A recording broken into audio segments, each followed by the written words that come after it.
What's up? What's up? What's up, cave dwellers? This is gonna be a quick one. I don't think there might not be much information, but I heard there was some. They might have found something in the desert while they were searching, as they searched the desert even more than than they have been the last 11 days. But we're gonna get into it with little Brian. Let's see what's happening on the quick one. Hopefully, there's more information tomorrow, but let's see what they got. Much for checking out my show. I really appreciate it. Please click to subscribe. I appreciate all the support. I'm of course still in Tucson, Arizona. I'm outside Nancy Guthrie's house right here. You can see all the media across the street. There's been a lot going on over the last 12 hours or so that I want to get to. First of all, law enforcement was back at Annie Guthrie's house just a little while ago. Right now it's, gosh, I'm losing track of my days. It's Wednesday, depending on when you're watching this story, or watching this this episode. They were back at Annie Guthrie's house. There were 2 law enforcement agents that showed up in a gray SUV. They went inside the house. They came outside the house with latex gloves on.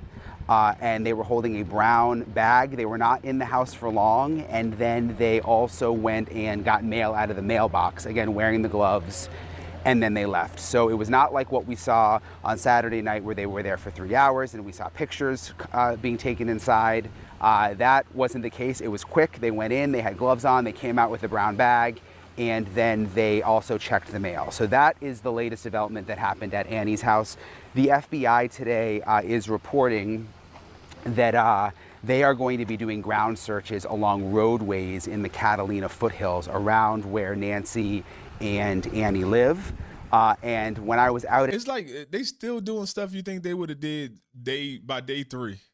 At Annie's house yesterday, and I saw the FBI going door to door, they asked one of the neighbors for permission to search, and then the neighbor said, well, what are you looking for? And they said something that may have been dropped, which makes me think, when you look back at those pictures of the suspect, what he was wearing, the mask, the backpack, the gloves, all that, are they looking to see if something was maybe thrown out of a car window? Because we know today the search is specifically directed along roadways.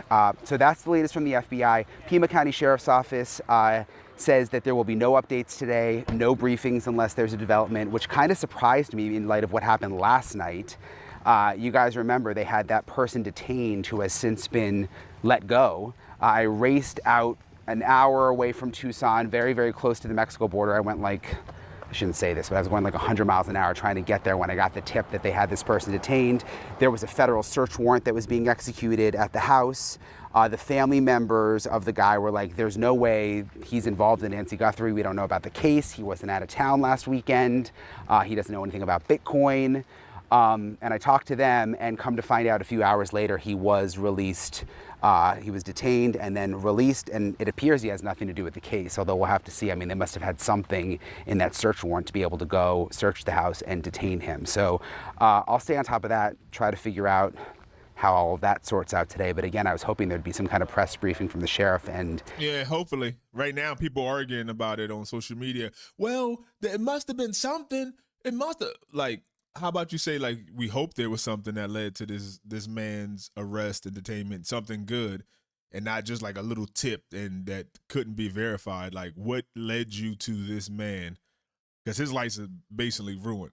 And the mother-in-law, who like English is not her first language, she was saying that they didn't have a warrant, or they said they didn't have a warrant, they didn't need one. Like, if that happened, if they just picked up this man on a whim, they had no real stuff, and they broke his door and his garage and ruined his life, basically put his name out there, his picture out there, everybody gonna know in Rio Rico and Tucson, like, who this guy is when they see him. Like, oh, you that Nancy Guthrie guy that they took. Yeah, he should shoot the shit out the FBI or the sheriff's department, whoever, but I don't know. That doesn't appear like it's going to happen. I want to go to Kurt Dabb, who is was a longtime homicide detective here in Pima County, to help me break down these latest developments, especially what happened last night with this man being detained, and sort of what he thinks about where things are going to go from here. What do you make of what happened last night? I mean, we raced down to, near the Mexico border.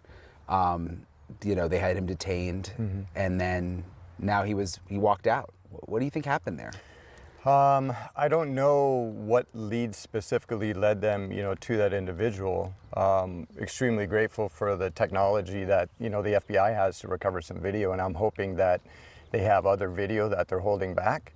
But yeah, it was a complete surprise to me. I saw the detention last night, and I went to bed and woke up this morning and praying, that it was the suspect, and then, that individual was released. So That same night. Often happens in homicide investigations. You have to follow leads as they come in. Earlier in our other interview, I spoke about you have to start working that circle outwards, right? And I mentioned Uber drivers, delivery drivers. So I'm guessing that's what that individual was. I listened to his interview. He may or may not have delivered a package in that area. So it's good to see that they're following up on the investigation, on the leads. And with the situation like this, you know that the bad guy was armed because you saw it on the camera. So we, and law enforcement, we formally, but they have to take precautions. So it didn't surprise me the amount of individuals and the type of units that they use for this detention. But that's what happens. Leads are going to pan out and they're not going to pan out. So you have to suss everyone out. In your experience, they did a search warrant at the house. They had him detained. So they got him at a traffic stop. warrant. They took him back to headquarters. Would that have indicated that they thought they had something significant? I mean, you don't just do that to every other Uber driver, right? Yeah, no, you're not just going to, detain somebody and, transport them back somewhere. But again, they were following up on a lead, and I think we can extrapolate from, what's been going on that he was a delivery driver. He may or may not have been in that area. I'm assuming he probably was. They're just not, I used to tell bad guys this all the time. Look, I didn't just pick your name out of a phone book randomly, right? So he was a delivery driver, was in the neighborhood, and they were following up on the lead. Hopefully. And if that's a rough lead, like you stopped him in a traffic stop. Why go bust down his house like that? Why not knock on the door and, his parents are home or whatever? But it's like it's hard to judge. Like, oh, well, they know they're trying to find this woman, but just because you're trying to find a woman don't mean you just trample over everybody's rights of every American citizen. It's kind of messed up, but it's the rules that we have woven into fabric in order to live our everyday life. So it's just what it is. Potentially armed and dangerous individual. What's your sense on where things stand now? Because I don't know, one of my buddies in the FBI was saying we don't ever, and he's not involved in this case, but he was saying we don't like to release photos. Like if the FBI is releasing photos, it means that they actually need help. Yeah. And it's the same way with the sheriff's department. If we're tracking, a suspect, you can look at it either way, right? You can put, if you have a suspect and you have a photograph, you're more than likely going to have eyes on that individual, meaning you're going to be surveilling him. And a lot of times they'll release something in the media to garner an action out of the individual that they're looking for. Whether or not that was the case last night, I'm not sure. But, that's what it is. Do you think, because he was pulled over not far from where he lived, okay. I found out when I was out there, do you think that means that he was under surveillance? Like, do you think they had eyes on him before this and then something happened where they decided, let's get him? I'm assuming so, yes. Because just because you have a named individual that you're looking into, and again, this person at that time was an investigative lead. So you can't just out of the blue decide to go drive somewhere and hope that the individual is going to be where you think they're going to be. So I would assume that they had some type of surveillance. I understand the FBI brought in a bunch more people yesterday or the day before. Maybe it was FBI information that they were acting on, contacted the sheriff's department, said, hey, let's roll. I don't know if that's what the case was, but it possibly could be. Do you think that there could be other people under surveillance right now? Absolutely. What does your gut tell you? I would hope so, but that's, just my guess. Like, everybody has theories about what's going on, and theories are like, everyone has one. So your theory is as good as mine, and I'm just hoping that, I'm hoping they have information that they haven't released yet that they're utilizing to further the investigation, whether it's surveillance, whether it's like yesterday walking around, picking up or doing an article search. That's what they were doing. They were looking for an article of something that maybe the kidnapper had discarded. So We were told last night out there that the sheriff had been there. He was gone by the time we got there. To the place where Rio Rico, okay. Rio Rico. Is that significant? I mean, no, and I'm sorry that I laughed, but when you're a detective working a case or you're an officer working a case, the last thing that you want is to have the sheriff show up at any case, and especially a homicide, because media is always involved, and we're trying to conduct an investigation that is done by the book, step by step. And when you have the sheriff, come out there, that causes a lot of duress on the detectives, and officers and deputies that are investigating. Yeah. So you see the FBI, they be sitting there in front of Nancy's house searching and stuff, pretending like, oh, we just don't see these reporters looking at us. They're following us everywhere we go, but we just got to ignore them. I think it's a little bit weird, but, he's the sheriff. He can, show up wherever he wants. the search that we saw yesterday near Annie's house, like all the FBI agents going in the yards, and then they just put out another release, the FBI did, that they're going to be searching along roadways in this area. What does that indicate? Or does it indicate anything? That's what they're doing an article search. So what they're trying to prove or disprove, confirm or disprove, is that the individual may have discarded a pair of gloves as they're driving away, right? You can picture someone driving away and discarding clothing. I mean, that individual looked like to me, it looked like he had a couple of jackets on. It definitely appeared that he had more than one pair of latex gloves. Which leads me to believe that he was extremely careful in concealing his DNA. So what they're doing with the article search is walking up and down the roadway, probably 50 feet on either side of the roadway, just to see if there's anything in there. What struck me was that they were doing it back in Nancy and or Annie and Tommaso's neighborhood.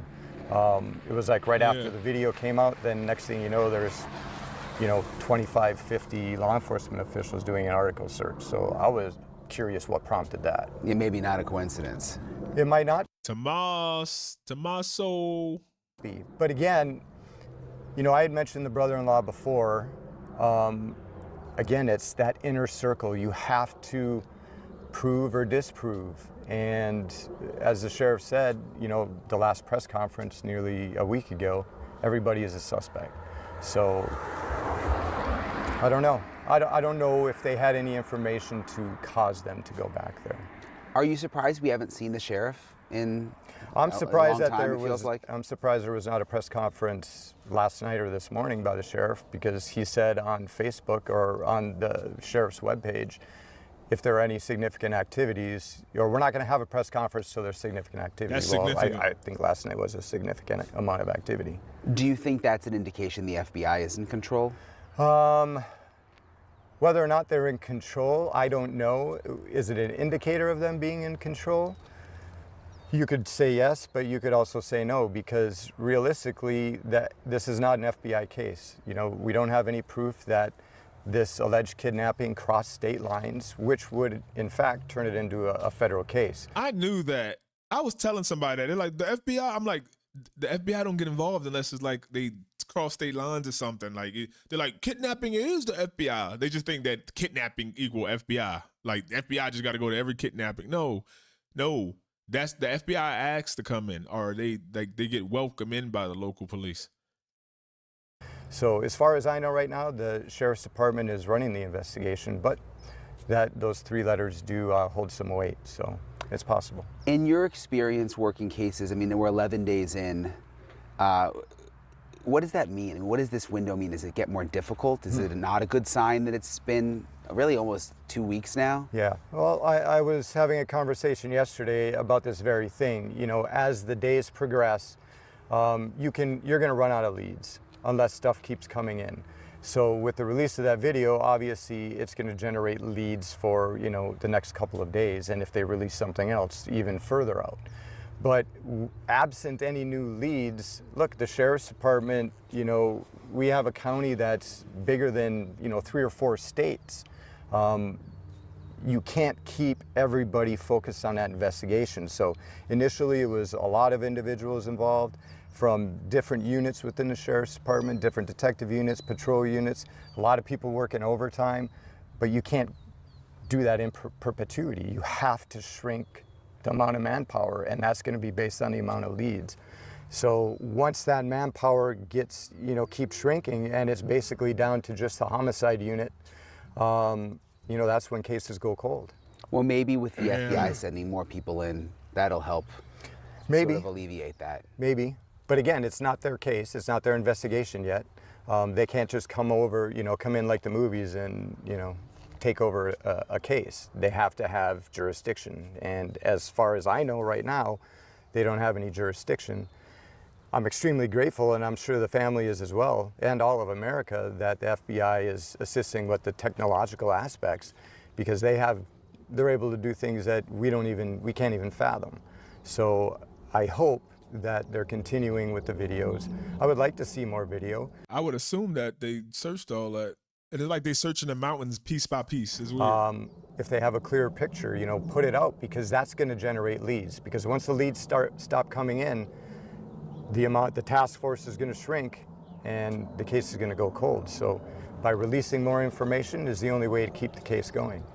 And just lastly, Kash Patel said last night that he used plural, like multiple people that they're looking at, which I guess would go back to what you said, that there's probably different avenues. Yeah, look, like I said, you start in that inner circle. You start with the family, you start with any caregivers. Did they have any work done on the house? The Uber driver, how many Uber drivers?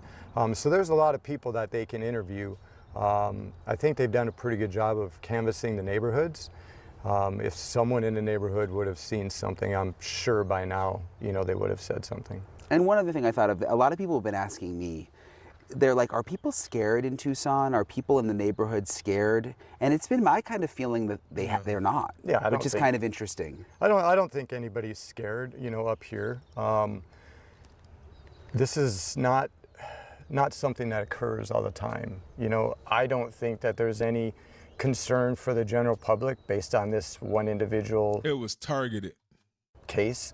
It appears that it's isolated. The idiot that was at the door walking up, he looked like a buffoon. I know previously, I said this is I think a professional deal, and it still may be, but that individual that walked up to the door and tried to cover the camera, he was completely unprepared, but he was extremely comfortable. He wasn't looking around, he was extremely comfortable being there, almost like he knew nobody was coming. That there was nothing to worry about. Yeah, that's a good point. He wasn't darting around and looking behind a million times to see if anyone was driving by. Yeah, and it wasn't like a normal home invasion where, guys, multiple individuals are coming to a door with guns and, kicking doors and battering rams or hammers or pry bars. He didn't have anything. What I would like to know is how he got inside the house. That's a huge key. Because they're saying like somebody left the door open for him, because she had not only her door, but she had the protection gate out on the outside door. They just leave that open? Huge question for me. Anything else, Allison? No, I just wanted to say, did you, from what you have been hearing, have you heard anything that last night's operation was mostly conducted by the FBI?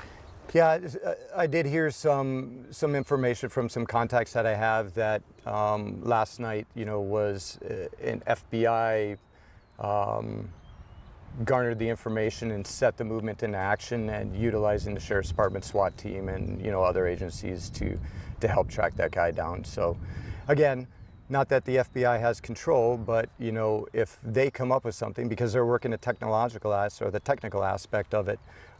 They may have information and it's actionable and it needs to be worked on right now. So they may have said, hey, this is what we got, let's go. And they mounted up the troops and rolled out.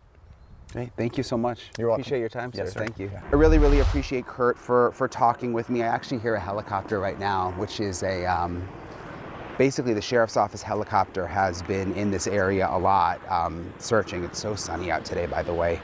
And hot today, so it's tough conditions for these search crews out here in the desert, and there's a lot of them now. Again, I told you more FBI agents have been showing up.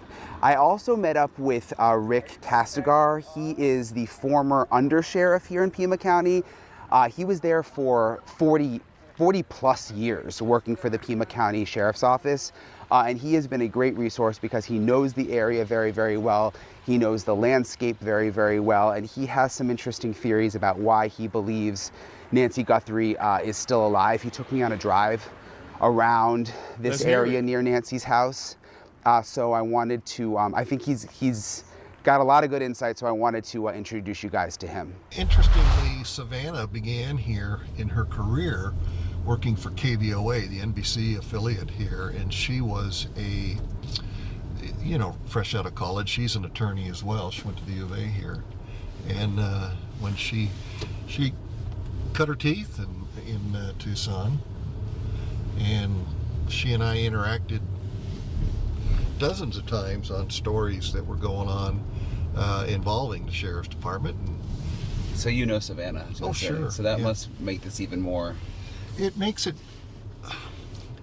I was so happy for her making it big, you know. Local kid makes it big. It was really nice to see that. Delighted for her. That's a nice car. She's such a sweetheart and a good-hearted person, caring, deferential, compassionate in what she does.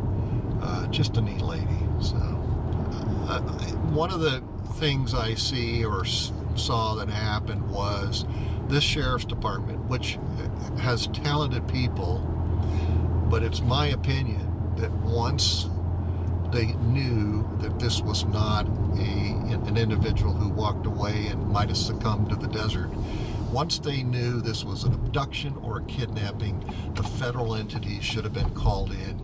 And it's my opinion that the FBI should be charged with this investigation, and this Sheriff's Department should subordinate itself to the FBI.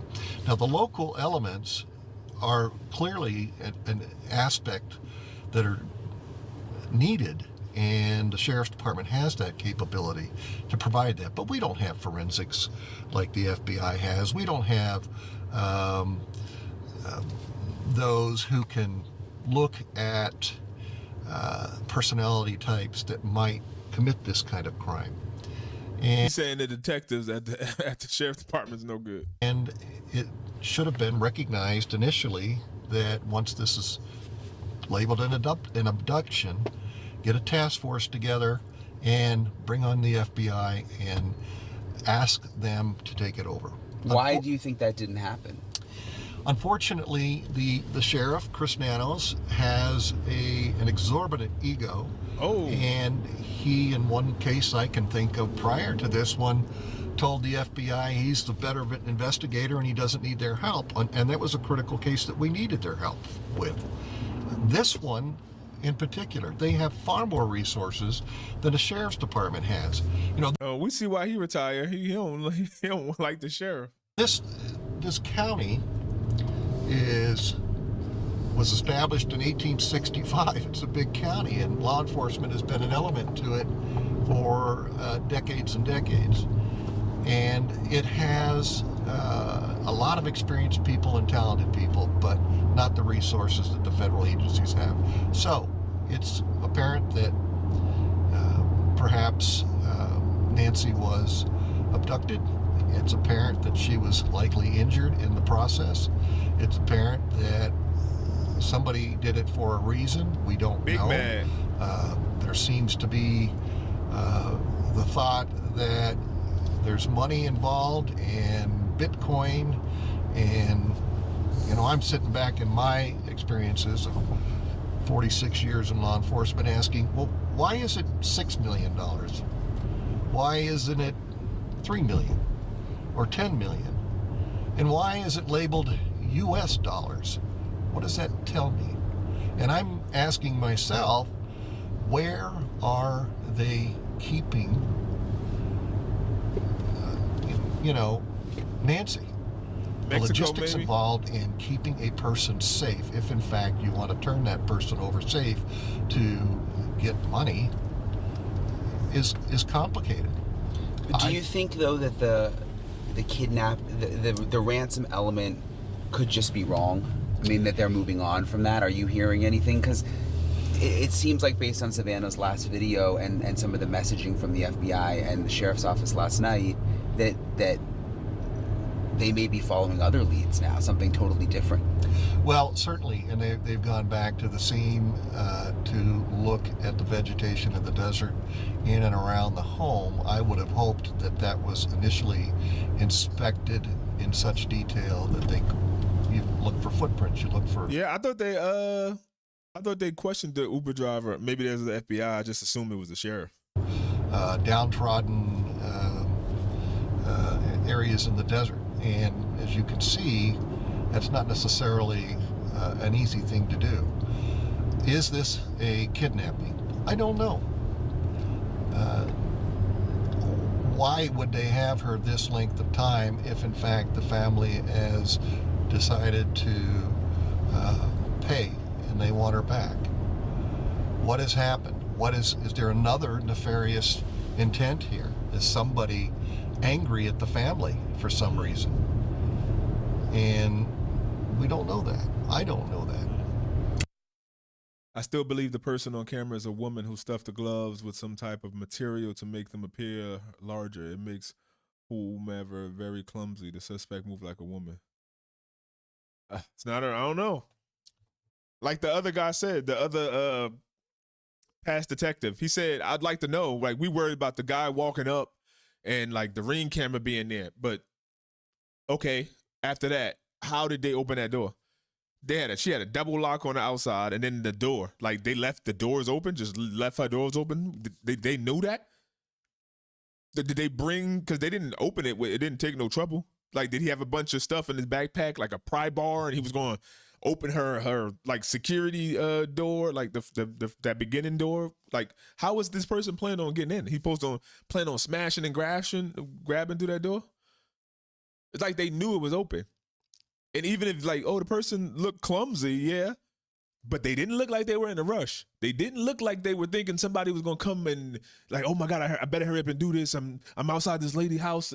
They looked very comfortable. Like, I could do this all day. What is it? What should I grab? Oh man, what time is it? Like they were comfortable. I would be asking those questions. I would be looking at the cameras that go in and out of this jurisdiction to the border of Mexico. The first night, if she was taken, and presumably by a vehicle, where are the tire tracks? Did they head to the border with her and cross somewhere into Mexico? Do you think they even looked for tire tracks? I mean, it just seemed so rushed in the beginning, and they opened everything back up. I think the initial thinking was, this is another crazy lady, elderly person who's wandered away, and that happens in the desert often. That type of a situation happens. And the resources that were called out initially, search and rescue folks, people on foot, investigators, the sheriff's department has a homicide team, and one of their ancillary responsibilities is to look for missing people and start delving into it. But it's clear to me that the evidence that they found at that house was indicative of an abduction and a crime. That they was didn't clear take it. to They me. didn't take it seriously and I'm not at all. looking at the case. I don't know the specifics. So I think there's some flailing of arms, literally, going on, and an investigation that's unclear. Sadly, I know Chris Nanos, the sheriff, and his personality type, and his need to micromanage, and he stifles creativity because of the Yo, he blasting the damn sheriff. Is he about to run for sheriff next election? He's blasting him. way he interacts with his talent. And that is not necessarily a positive thing when you have an investigation of this sort. You need resources, you need outside looks at this. Is he still, do you think that the sheriff's office is still in charge? Do you know? Because it's kind of hard. On the outside, he's quieted down a lot, and the FBI seems like they are taking over some aspects. Well, they're supporting, and I've heard the sheriff say that our partners, our federal partners, which infers that they're involved in this. It's my opinion they should be the lead.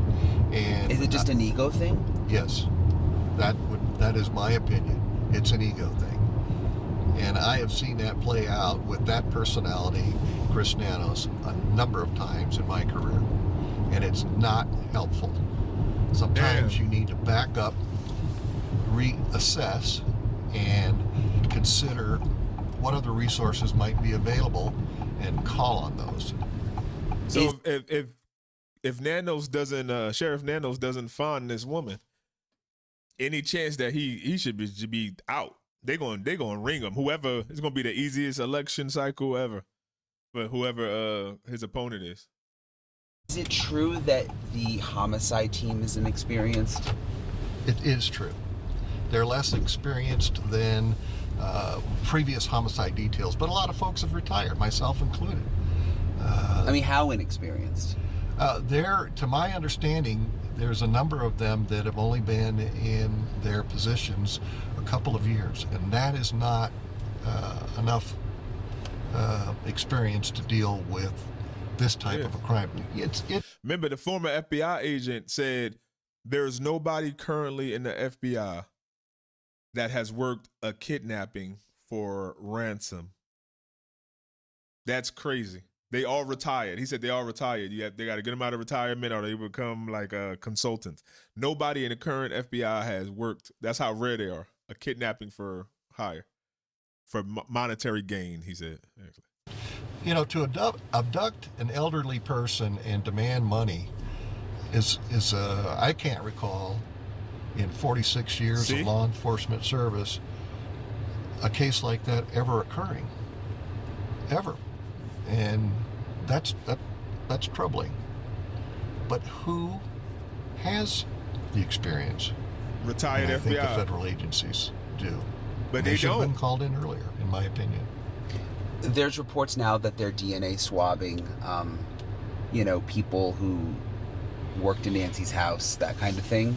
Is that pretty typical? Yes. That doesn't mean that those people would be suspects, I don't think, right? I mean, it's just they're probably just trying to... Well, what do you think? I believe that if it's being done now, it should have been done a long time ago. I'm sure that there are support individuals, that have come in, whether they have medical, nurse visits as an example. Those people need to be talked to. Landscapers need to be talked to. The pool keeper needs to be talked to. DNA pulled from all of those is important, because if you've got an unknown DNA, which perhaps they do, I don't know whether they do or don't, you need to exclude or look at a match. Yeah, that would make sense. You mentioned how big the county is. I mean, until you're here, you don't really realize it, how vast it is, and there's it's tough terrain. And just for people at home who don't know, I mean, just describe it a little. And how big is it? This county, Pima County, named after the Pima Indians, is 9,241 square miles. That is huge. There's a town 150 miles from where we are right now that's still within the county. The county has a direct border with Mexico, and that's miles and miles, tens and tens of miles long. The county is bigger than some states along the East Coast, New Hampshire, Connecticut, Rhode Island, and it requires a special type of policing. One officer might have a need and could be 30 miles away, and that's not easy to get there quickly. So the topography, as you can see, we're heading into the Saguaro Monument, is another challenge. The desert is not necessarily, it's beautiful, but it's not always friendly. There are a number of risks out there with thorny bushes and cactus, venomous and poisonous animals that do hurt people that go out in it.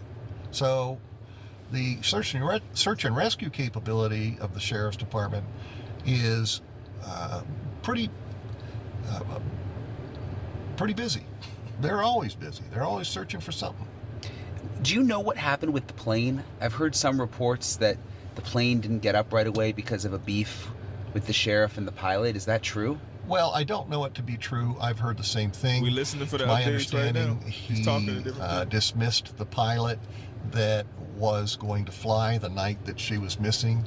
It's my understanding that that same pilot contacted via a chain of command the sheriff and said, look, you have a need. We have aircraft available. Can I go? And he declined, is what I've been told. I don't know that to be true, but that sounds like what the sheriff would do. Do people know that Nancy Guthrie, I mean, I'm just, I'm trying to think about like why this may have happened. And obviously Nancy's daughter is Savannah and people know she has money. Well, the dude in the image was wearing those little like hospital scrubbies over his feet, him or her. But do people in town in Tucson know that Nancy Guthrie lives here and where she lives? Is she known in that way to be Savannah's mom? Yes, I think the vast majority of people who pay attention to what's going on in this community know that Savannah grew up here, went to school here, and her mother lives here. I think a lot of them know that. I don't know that they personally know Nancy, but certainly they know of Savannah and the success that she has had in her career. I think older people know. Like, you probably got to be older than 50 to really know that and really even give a fuck. She's brought a sense of pride to this community because I didn't know. We're all proud of what I went to high school in has done. Tucson. And we want to band together and deal with this unusual situation and get Nancy back to the family. Get it back to the family. You said he remind you of Anderson Cooper, the reporter? I agree. Hey, he's good at what he do. All right, here now with more TMZ founder This the Harvey big thing Levin right is here. with us. Harvey. Supposedly All they right, found so a we have black the glove. glove. We have a third letter. Of course, TMZ, you are right in the middle of that. Let's start with the letter you received today and the differences between this and the first letter you received. Well, the first letter was a ransom letter, and it had a Bitcoin address. And as we told you yesterday, Sean, there was activity in that account.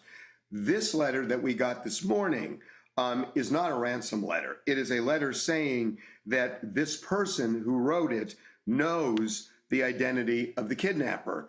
And for the price of 1 Bitcoin, that person will disclose the information.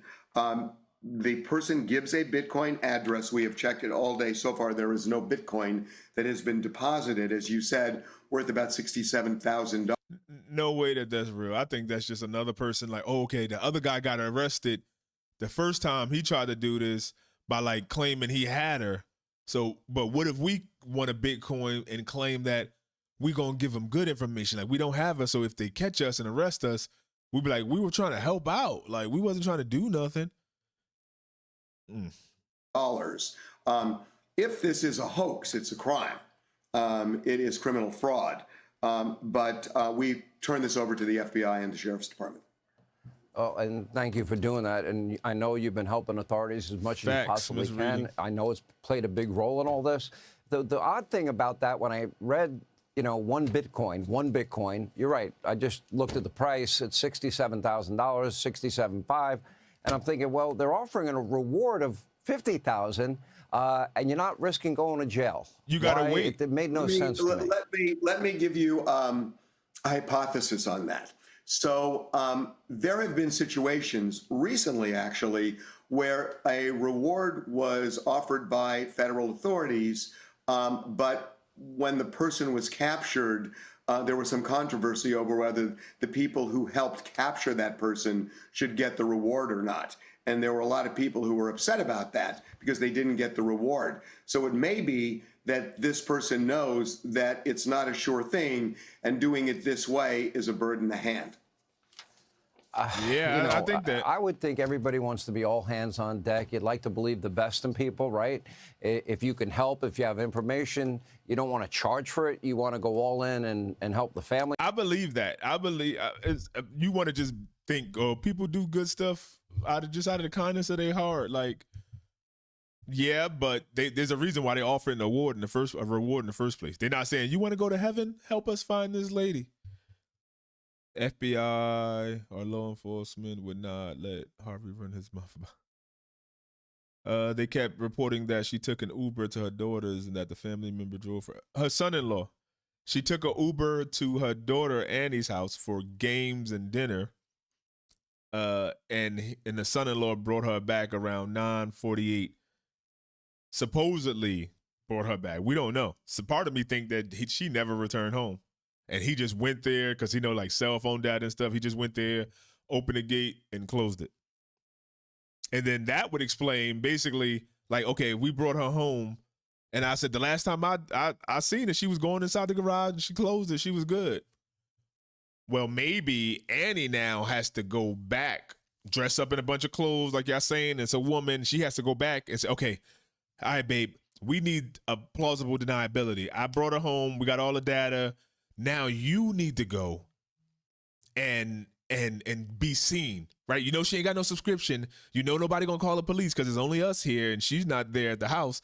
You need to go there and be seen on the that was like a woman move. Like, let me just grab something. A man might I could see it like both ways. A man might have just kicked that fucking ring or something. Like, she went and found like, oh, look at this. This can cover it. But they end up taking the cameras down anyway. So it was a waste of time to even block it if you was just gonna take it off. Like, it's weird.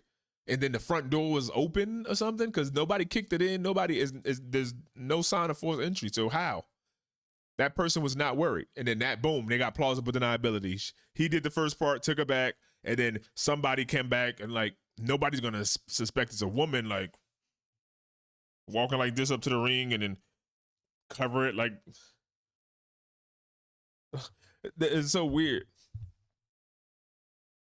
And let an 84-year-old woman with mobility issues walk through the garage by herself. Yeah.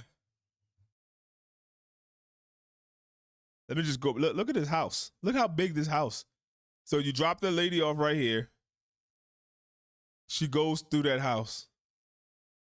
This big ass house. And then somehow they come up here later and just not scared, not anything. They didn't even go to the back of the house, break a window, get in. They knew that hey, I can get in through the front. What kind of robber or burglar would check like the front door where they see that gate? It would have been safer to go around to the back, maybe busting that back door that's like a glass door or something. Like, no, that person was there almost for us to see it. I don't know. It's so either way, even if you think that way, it's Tommaso, the son-in-law is in it. Or if you think it was one of his bandmates, the son-in-law is still in it. Or if you think he's somehow connected to the dude that like did the fake ransom because they're both like heavy metal artists. Like, I can't think of a scenario that does not involve Tommaso. And the only thing I heard people say is cartel that doesn't involve him. It's so weird. It's so weird. It's almost like she took a Uber there so they could say like, oh, she took a Uber there. Like, it's like the more eyes on her, the better. And then he returned her home.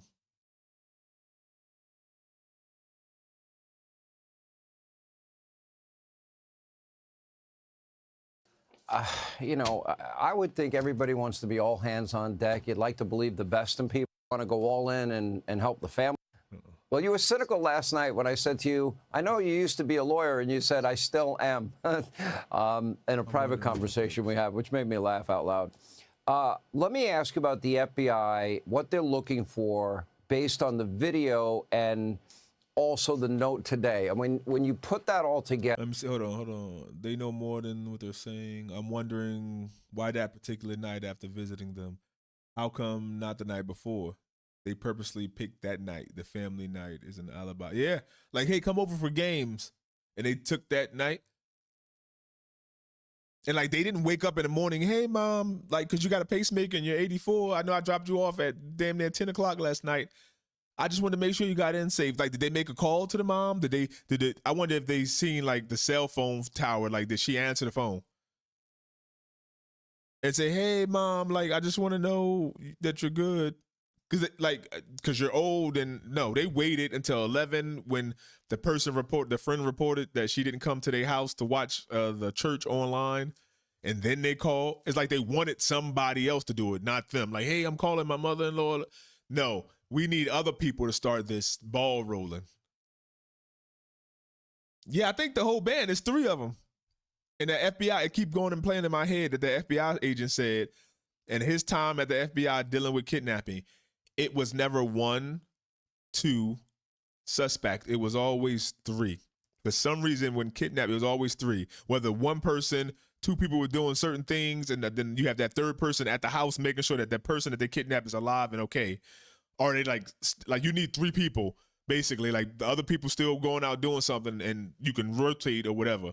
It's like it's 3 band members, and one of them got that robbery, burglary, theft, and embezzlement charges. Like that just don't.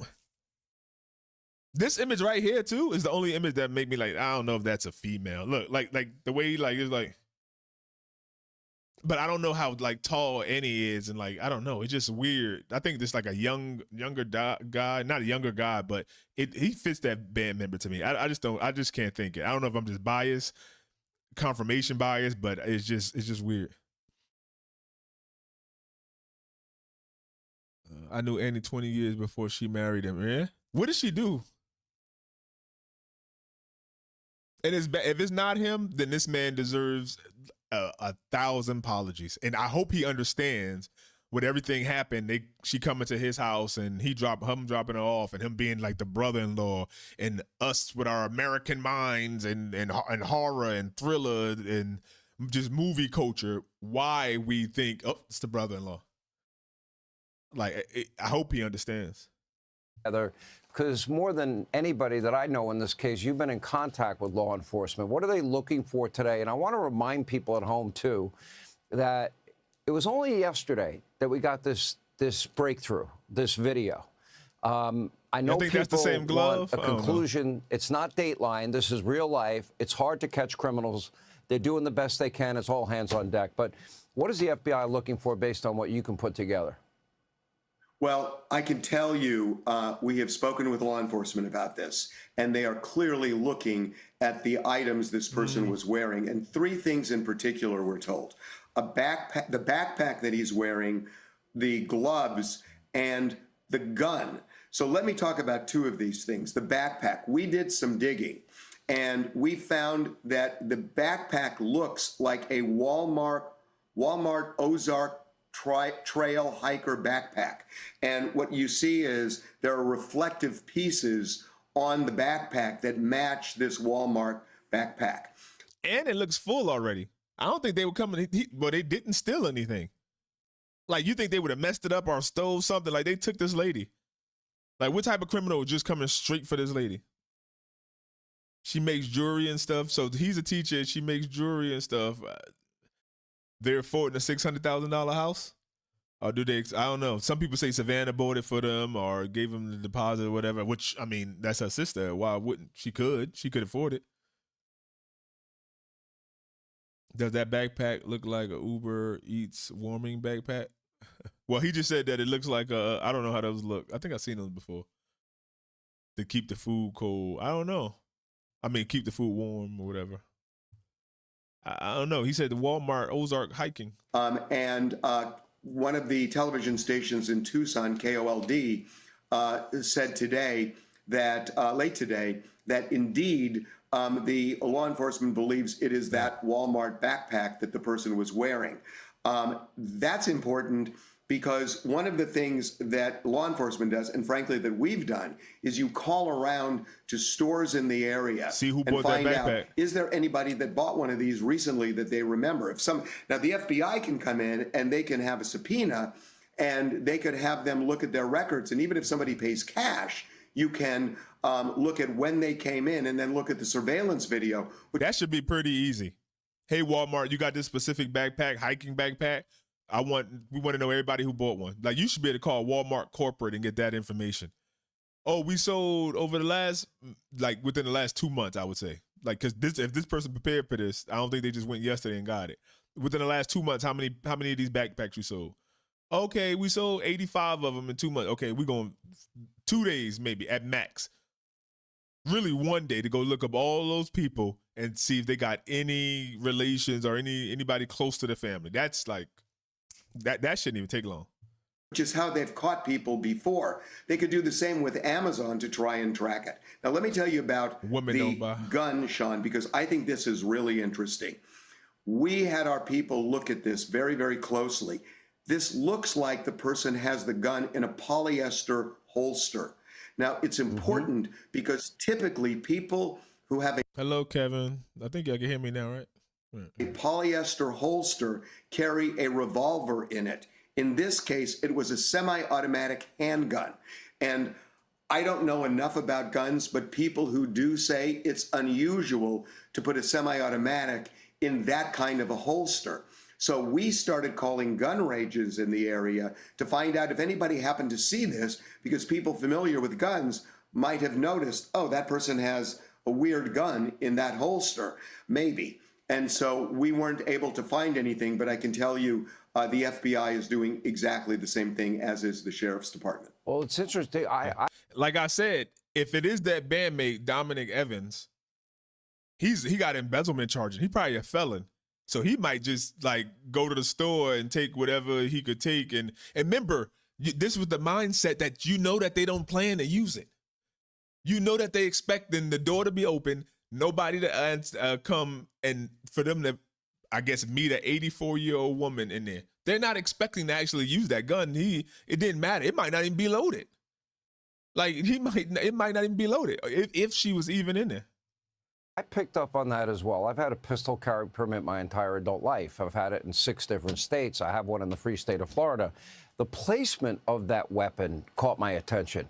I don't know anybody that has ever put a weapon in front like that, unless it might be in a kind of fanny pack, but that, of course, would be sealed and covered and you wouldn't see it.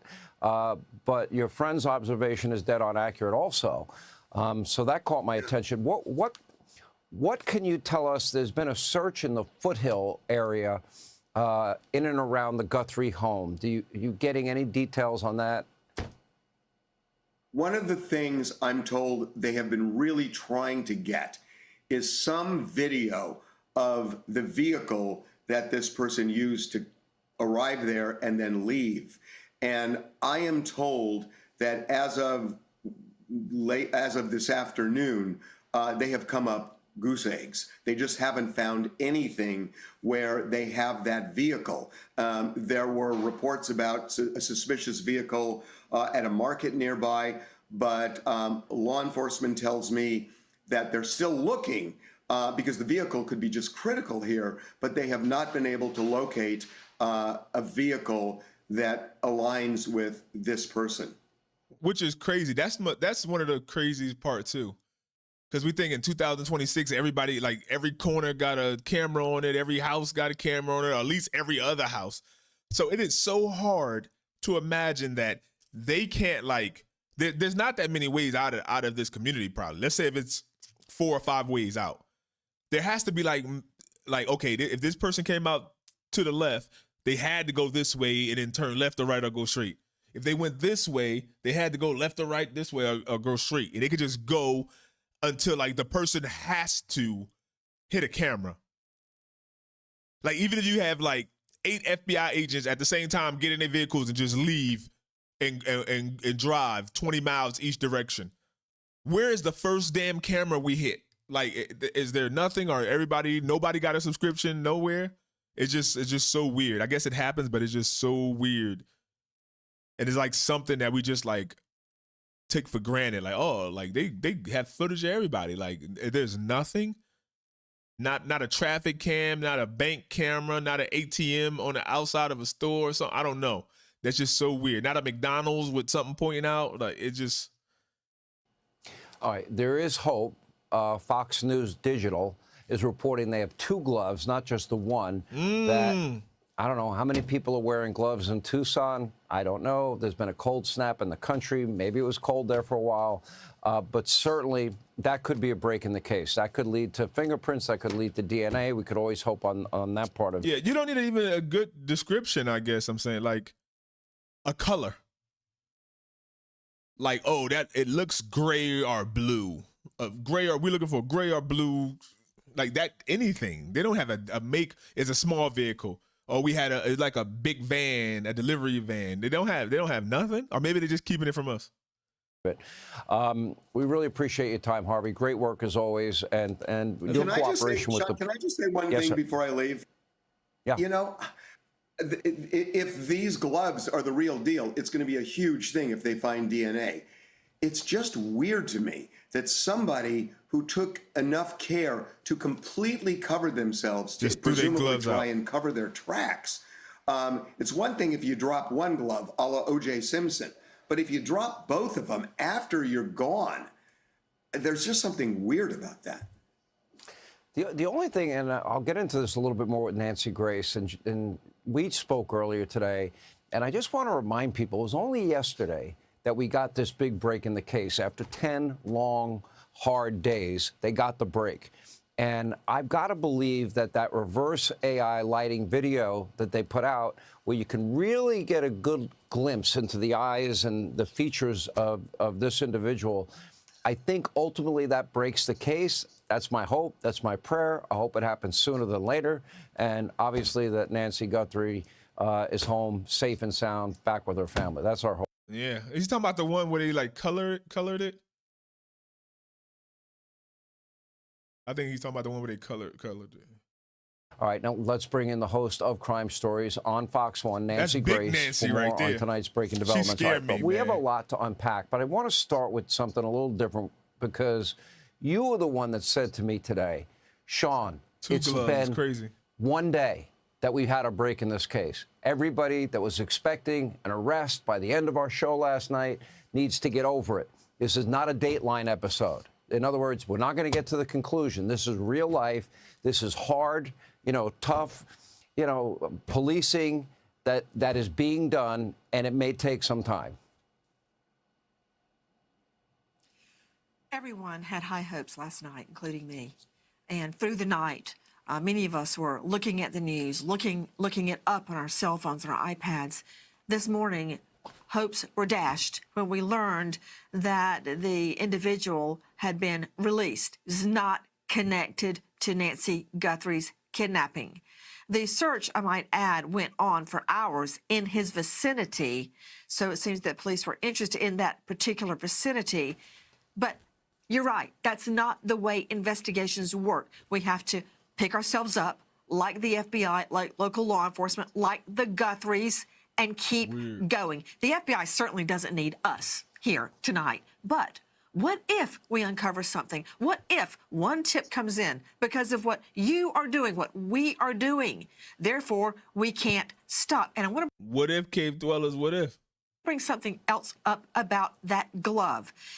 This guy was so careful to wear gloves. He didn't want to leave any fingerprints behind. What many perpetrators do not realize is they are leaving their fingerprints inside the glove. Now, problem, if it is a powdered glove, sometimes sweat and powder can mix together and blur the fingerprint. However, sometimes that powder can actually preserve the print. So we got that going for us. And it's not just that the gloves are similar to those we see on Nancy Guthrie's front porch that the perpetrator's wearing. It's location, location, location. Near her neighborhood, in her neighborhood, 1.5 miles away from the crime scene. Why were they there? Think. They were also combing the area around Campbell and Estrada today by the road. They were in pairs, stretched out, lots of them looking right alongside the road, going up into the cactus. Why? Why? I think there was a tip. I wonder, did someone see someone throw something out a car window? It's not a coincidence. There's no coincidence in criminal law. They're looking the roadway there, and they find a pair of gloves along the roadway. My point, keep the faith. It just takes one. Remember Gabby Petito, Sean? Couldn't be found. Everybody was looking for that white Ford Transit, and then out of the blue, a citizen sleuth, I remember their name. It was Red, White, and Bethune. That was their handle. Out in the middle of dispersed camping, in the middle of nowhere, no porta potties, no electric hookups, they see a white Transit and go, hey, that's Gabby Petito's. If they hadn't done that, her remains would never have been found, and her parents would be wondering tonight, where is right there, Miss reading books? That's why they put it on YouTube, I guess. Gabby? It just takes one. And regarding DNA, we saw him with the balaclava, the ski mask. We saw him with the gloves. We saw him with layers of clothing, which I got a theory on. He was trying See, when I see this image right here, it's like, no way, this is a woman. so hard to leave no trace behind. He was in there 40 plus minutes. All I need, Sean, is one hair. One, be it nuclear or non-nuclear, meaning no root or root. All I need is one. Why? Because that DNA that they have found there is coming back. Even if he doesn't have a record, still genetic genealogy, busted. Like Harvey said, it is weird that they found not one glove, but two, and they found it on day 11.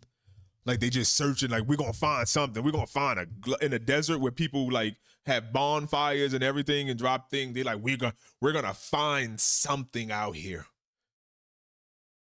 Like, oh no, like I guess you can't assume, and I guess that's boom. That's why they're the experts, because they found something. But it's just a little fishy. I don't know, unless they like searching between her house and different ways you can get back to Annie's in them house. That would make sense. Hit it. We looked up from her front door all the egress routes back and forth, because they don't want no car data, no OnStar, nothing saying they was back there. They don't like the person. They live close enough maybe for somebody to hike. Gabby Petito, her boyfriend, parked the truck in his parents' driveway, and local law enforcement were lazy and botched the case. Law enforcement. I looked at the temperature on the day of the abduction. It was about a little over, at its low point, it was in the mid-40s. Not exactly glove-wearing weather for most people. The fact that this glove was found makes that significant to me. The fact that they were searching in the foothills and they found the glove today does not seem coincidental to me. Thoughts? Well, don't you know he was sweating bullets in those gloves? How tempting would it have been to take them off, throw them out the window, never thinking they would be found? And it's interesting what Harvey Levin had his staff doing. We were doing the same. Found that Ozark backpack. And I want to tell you, it's not hard. You just take some doing. It really requires you going on something like Google Lens, right? Or if you're in your car, you can upload, if you're on your cell phone, you can upload an image. You can use Google Photo, Google Lens. You put it in, bam, you hit shopping, and it tells you everywhere it could be bought. And one more thing about the gloves. Taught Mom Casey Anthony. Trash bag, plastic. Did you know that these gloves, like trash bags, can be traced back to their lot, their batch, where they were made, and where they were sold in the individual area? They don't have an RN number inside of them, but they have a unique molecular makeup that can be traced back to the very store where it was sold. Just try it. Yeah, you know, I love the fact that they were able to trace back the backpack where it's sold. That could be a great way. Again, we've not had this video for a long period of time. Tools. Trace mentioned at the top of the show, Trace Gallagher. My bad, another video started playing. That there were other cameras on the property. I've got to wonder, and now the FBI director last night, right here on this program, Kash Patel, they now have persons of interest. I don't think that's changed from yesterday. The question is, you know, now that we know that there were other cameras there, can they go back and recover this tape? If you remember from the very get-go, The Pima County Sheriff's Office said they couldn't recover any of the tape. And that gets into the issue of territorial, disputes sometimes that happens when the FBI... What y'all saying? There is no case they're using this to divert attention. Maybe. I'm thinking about going live just to look over Pam Bondi's crazy Epstein and Epstein. What do you call it? She got called to Congress. It's ridiculous. We as Americans just let them say anything. They treated Gabby's boyfriend with kids' gloves. She was the victim. Family hasn't put on any reward money. Why? That is weird to me. You think 50,000, Savannah come out and be like, we're giving up 200,000, whatever. Go up in $25,000 increments, something. But I heard that maybe they're gonna talk about it. She might have paid Big Trab big time. They're using this to divert attention from something. Them files she was doing reports on. Not even a thank you to everyone watching and trying to help them figure this out. Nope. Which makes sense why you like somebody like, fuck them. The FBI ain't gonna end up paying me nothing. Hey, you send me one Bitcoin worth 67,000, then we'll talk. I don't trust y'all. They did say there was a camera in the back of the house, but we don't know what happened to that either. And the sheriff didn't even want to confirm that like they took them, whether they destroyed them or did anything. That's crazy. FBI gets involved in a local case. And I would think everybody's all hands on deck, but that's not true. And that wasn't true in this case either, Nancy. You're absolutely right. At the get-go, recall the sheriff stating, we tried, she didn't have a subscription. Oh, shucks. BS, technical legal term. The feds finally got their toe in the door. And within days, they have mined the vast, vast information of Google. And of all those millions and millions of data points, they find Nancy Guthrie's Nest door cam and manage to extract images from it. It's amazing. Woulda, coulda, shoulda. Could it have been done a week before if the feds hadn't been invited in earlier? That's an argument for another day. Tonight is Find Nancy Guthrie. It makes me wonder, too, is there going to be more video? Let me ask you one last question. But what about this third letter requesting one single Bitcoin? That's trading now at 67.5. The reward is 50. Why would somebody risk going to jail over, $17,000? Is it really risking going to jail? I guess they like saying they're holding information, but I guess I don't know. That's like saying if somebody don't call a tip line, they're withholding information. Like it's crazy, but you don't have a duty to help, I guess, right? Like you're not in no way, shape, or form helping these people.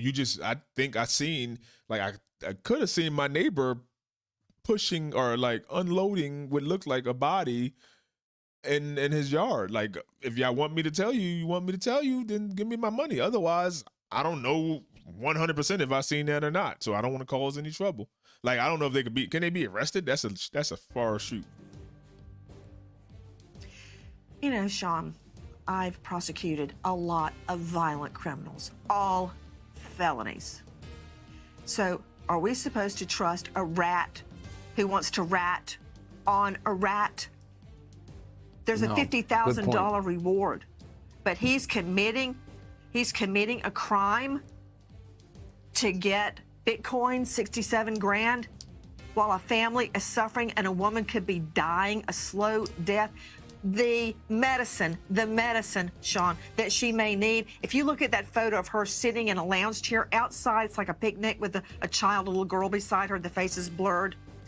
Her left hand, you see a dark, purplish bruising here. My dad had that. He was on Eliquis. Those types of medications, Eliquis, things for people with pacemakers, heart medication, can be easily gotten, for instance, in Mexico, very easily. She within the 9 hour radius on her meds. So I'm holding out. And I get it. Like, it's easy for the 2 millionaires to sit here and say, oh my God, 60,000? I went out to dinner last night for my son's birthday and he had a couple friends and we spent $20,000 on that. For them to be holding out for such a trivial amount of money, that's enough money to change somebody's life. Pay off some bills, some student. That could give somebody some breathing room. So I wouldn't go that far. Listening to Nancy's like fingernails. It's over. It's over. Hold on. I play Nancy. I say it's like fingernails. If I put on oh my God! If I put on Megyn Kelly, we're gonna see the viewership drop by at least 50 people. Why didn't the Guthries pressure the sheriff right from the start to invite them to? I mean, can they? You just be picking, hey sheriff, I want you, like, that's some privilege right there. Like, no, I don't trust you, sheriff. Send in the FBI. They can't do that. Tim Clemente is a former FBI agent and SWAT leader. Tim, is there anything you want to pick up on what we were just talking about? Yeah, I would add to what the value of those gloves. Not only would the suspect's DNA be on those gloves, it is very likely on the outside of the gloves that we might find Nancy's DNA. And I think that's the first thing they're going to try and eliminate is see, obviously they know her DNA. They can't necessarily identify or segregate his DNA yet. That will come. But right. Yes, they can. What? The family can insist that the FBI come in. The local police, like, hey, we got this. We have our experts on it. No, the FBI is gonna take jurisdiction over this. I mean, then where does that stop? Can you say no? I want the Tucson PD to be in charge. Nah.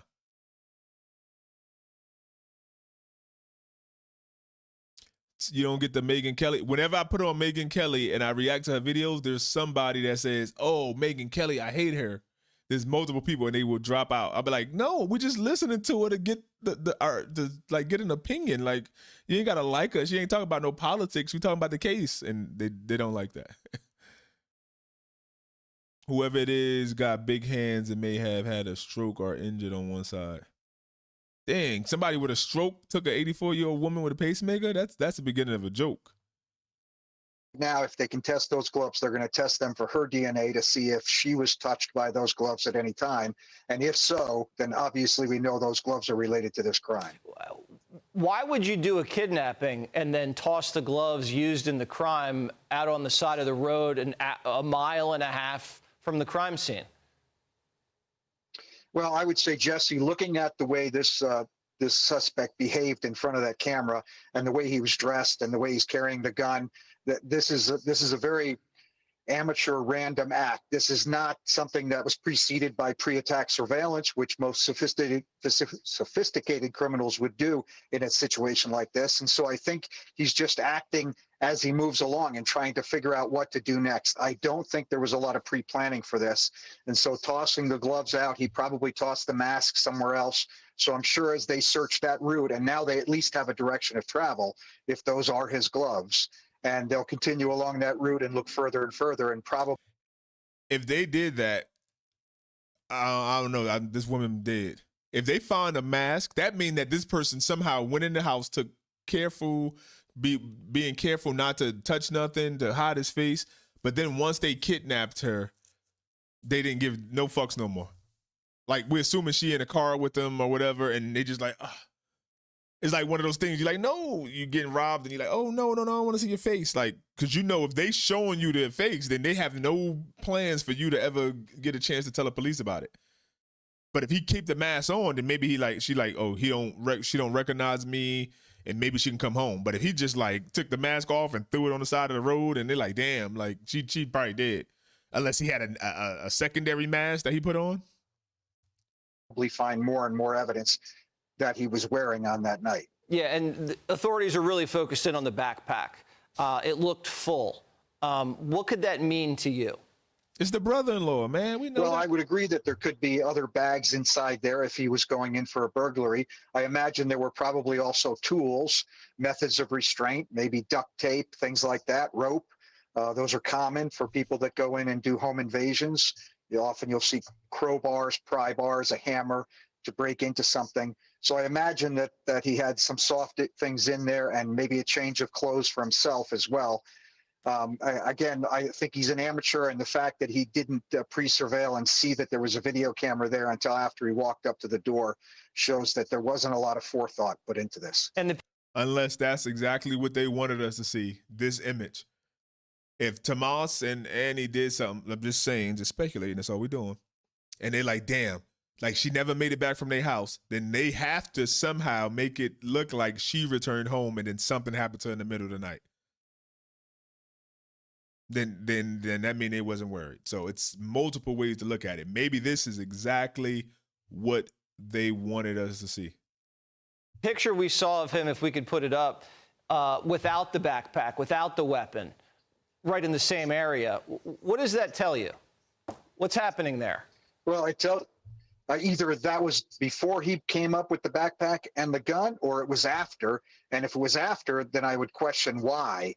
If it was before, it'd be understandable if he was going to try and walk to the door and surveil things and then prepare for his assault or his attack. It's critical evidence to show that. And as we just heard from the FBI negotiator, that the gait and the way he stands and walks, the structure of his body is going to look more natural without that backpack. So it's vital to put both images up by the FBI so the public can see that. And somebody somewhere will recognize this individual. He's related to someone, lives next door to someone, has a former girlfriend, whatever, and somebody is going to see that image and recognize who this person is. The person, so they either came up without the backpack first and then went back to the car or whatever and got it, or they did all that, took her out, and then came back up. If they did the latter, if they did it that way, then they should have video of him bringing Nancy out, right? Maybe they do, and they're just not showing us. Because that means that he took the ring door down after everything was done. So they should have, whether it's the back door or the front door, they should have some type of evidence of something. Unless he came out like put the car by the garage and then went in through the front and then came out the garage. Like, but that's a lot. That's a lot of noise and a lot of everything. That's, either way, it don't make no sense. Even the daughter video seemed fake and emotionless. He's a Hispanic man who does landscaping in the neighborhood. You go get that tip to the FBI, Doris. They will definitely find him now because of DNA in the glove. Yeah, if it's his glove, we're assuming. It don't belong to no meth makers in the middle, like some Breaking Bad stuff in a RV in the middle of the desert making some meth. And then they just threw out a glove afterwards. That'd be crazy if it lead like to another crime. Yes. Well, and, someone, that Amazon driver. Someone allegedly is telling TMZ they have information on who this guy is. They're asking for 1 Bitcoin, 66 grand. Do you take that seriously? Yeah. I really don't. And as you mentioned, the $50,000 FBI reward would be easily gained by someone who could point out the actual suspect. But, No, you can't. It's not about pointing them out. It's about them then going to court, getting convicted, and them thinking. Like Harvey just said, there's cases where the person did all that, and they're like, oh, well, maybe you shouldn't deserve the money. It's the government money. It's not Savannah saying. If Savannah said, hey, y'all give me some information, I will personally give you $60,000. My family's offering it for anything that leads to the capture of the individual. You don't even got to wait till he's convicted. If we capture him and we decide to press charges, the money's yours. The FBI is not averse to paying for information. We do it all the time. We pay sources for information, great sums of money sometimes, depending on the value of the information. And it's not unusual for the FBI to pay way more than an offered reward for information. And so this person, had they come directly to the FBI, would appear more legitimate. The fact that they're going through TMZ and asking for Bitcoin makes them seem like it's another scam. Tim, thank you so much. So see, why she making it seem like the dude gonna go to jail for asking, but if they walk in the FBI headquarters like, hey, I got some information, but your offer's a little too low. Offer me something else.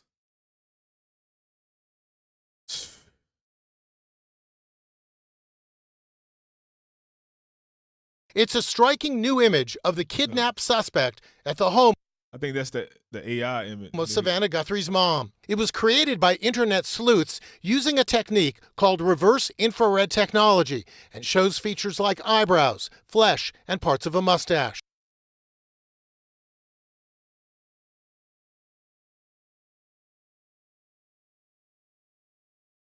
Damn, I think that's that bandmate.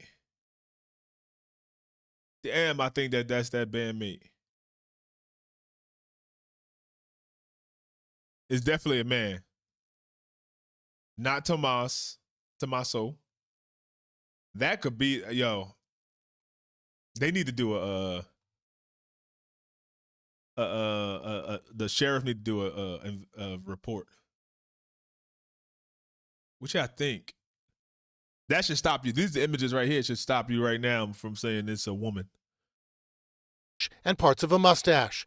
The FBI continues to harvest the 44-second video of the intruder for every possible clue. You can be sure that they are working on, if you will, a composite. Based on the eyes, based on the mouth, we do think we see a mustache. Perhaps there's a beard under that mask as well. Using the bricks on Nancy's front entrance as a guide, experts believe the suspect's height is 5'9" to 5'11".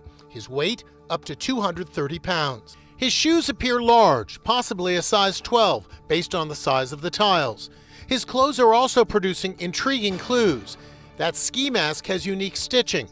Notice the seams around the eyes and mouth. It's just like this mask, which can be bought for $22. The holster isn't fancy at all. It's made of nylon and sells at sporting goods stores in Tucson, also for $22. Several firearms experts say he's armed with what appears to be a 9mm handgun, possibly a Glock. And those gloves are made of a synthetic rubber called nitrile. Nitrile gloves like these are often worn by plumbers and gas station employees because they don't disintegrate when they come in contact with oil and other chemicals. We bought a pack of 100 of these for just $10, and they look very similar to the ones worn by the intruder. And the flashlight he held in his mouth? We bought a similar one for $30. The backpack is also drawing a lot of attention. Internet sleuths say it may be an Ozark brand, which has similar straps and reflective bands. Unfortunately, the infrared video does not reveal color. Forensic video analyst Connor McCourt tells our Allison Hall. That jacket may appear gray in this video. It's not necessarily gray. Right. So with infrared cameras, black and white cameras, it can invert the color. A light colored jacket in the video could be a black jacket. It could be a red jacket. It could be a blue jacket. Authorities are paying attention to the suspected kidnapper's gait. The way he walks is potentially a vital clue. There is technology that is directly aimed at identifying people based upon the way they move and walk. That signature is as powerful as facial recognition. His calm, unhurried demeanor is drawing attention. He's familiar with this house either because he's been there before or because somebody told him about where that camera was, and he wouldn't have to worry about anybody coming up on him during this abduction. And look, lights behind him may suggest there's a getaway car. Could he have an accomplice behind the wheel? FBI agents are out in force in Tucson today, going door to door, searching for anything that may lead them to Savannah's mom, now missing for 11 days. That's crazy. That's the best video I've seen of him. 5'9" to 5'11", 230 pounds. That kind of fits the bandmate. Let me see that one.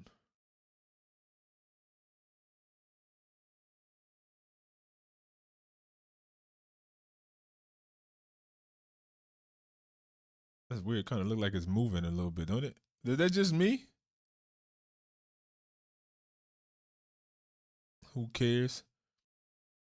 I guess this is like the image because it's supposed to be written over itself, the camera. But I guess they were able to go to the cloud and like there's little traces and breadcrumbs left in there, even though they didn't have a subscription. So maybe, I guess they didn't have. I don't know. Maybe they do have it and they just ain't telling us. Maybe it's like, hey, the public don't need to see this woman being drug out of her house by this man. It ain't gonna help nothing. And I doubt if they put that online, especially if she was bleeding from her nose or something. They might not just show that. Yo, what's up, Mikey? Could be anyone, yeah. But if you go back to the other videos, stuff like this just don't happen. Like if you murdered, it's most likely somebody that you know. And if it is truly a random person, if a random person was going down the street and said, you know what, I feel like committing a murder today. Let me see, that person. Then the chances of them finding that person is slim to none.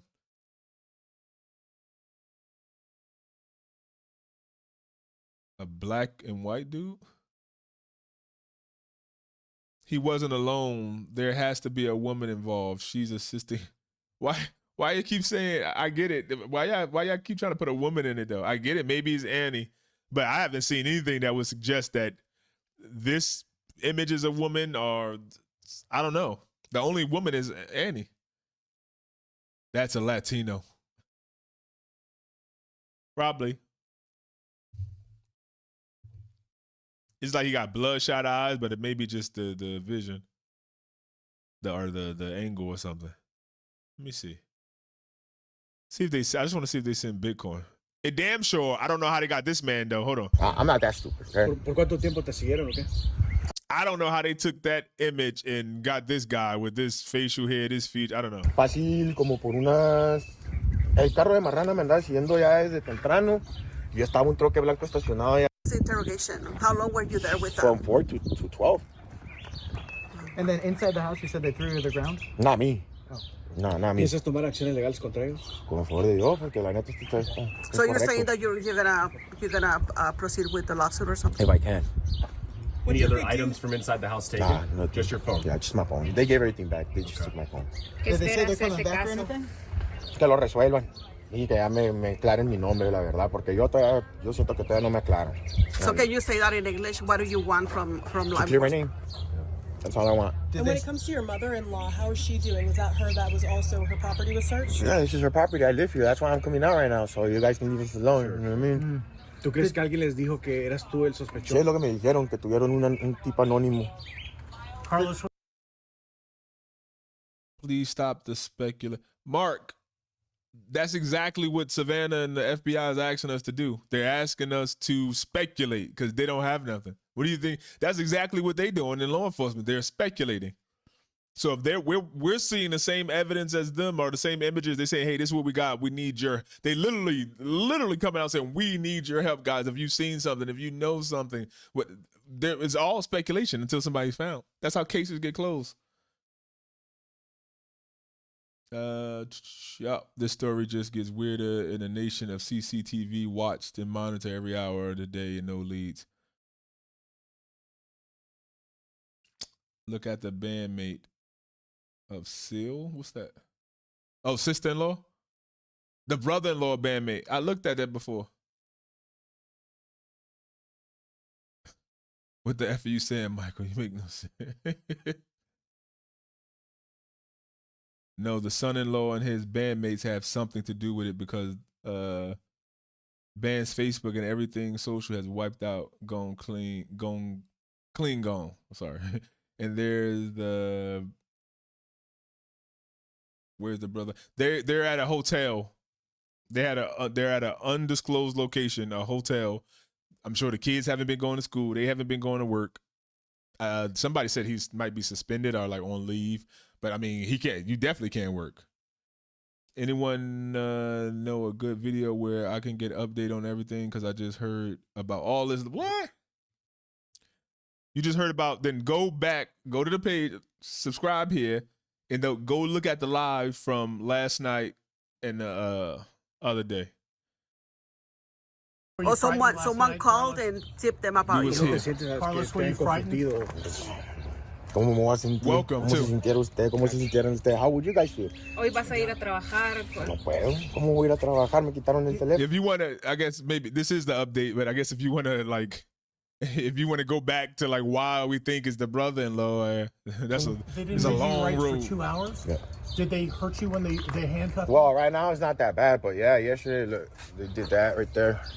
And then this was swollen, but that's it. Not much.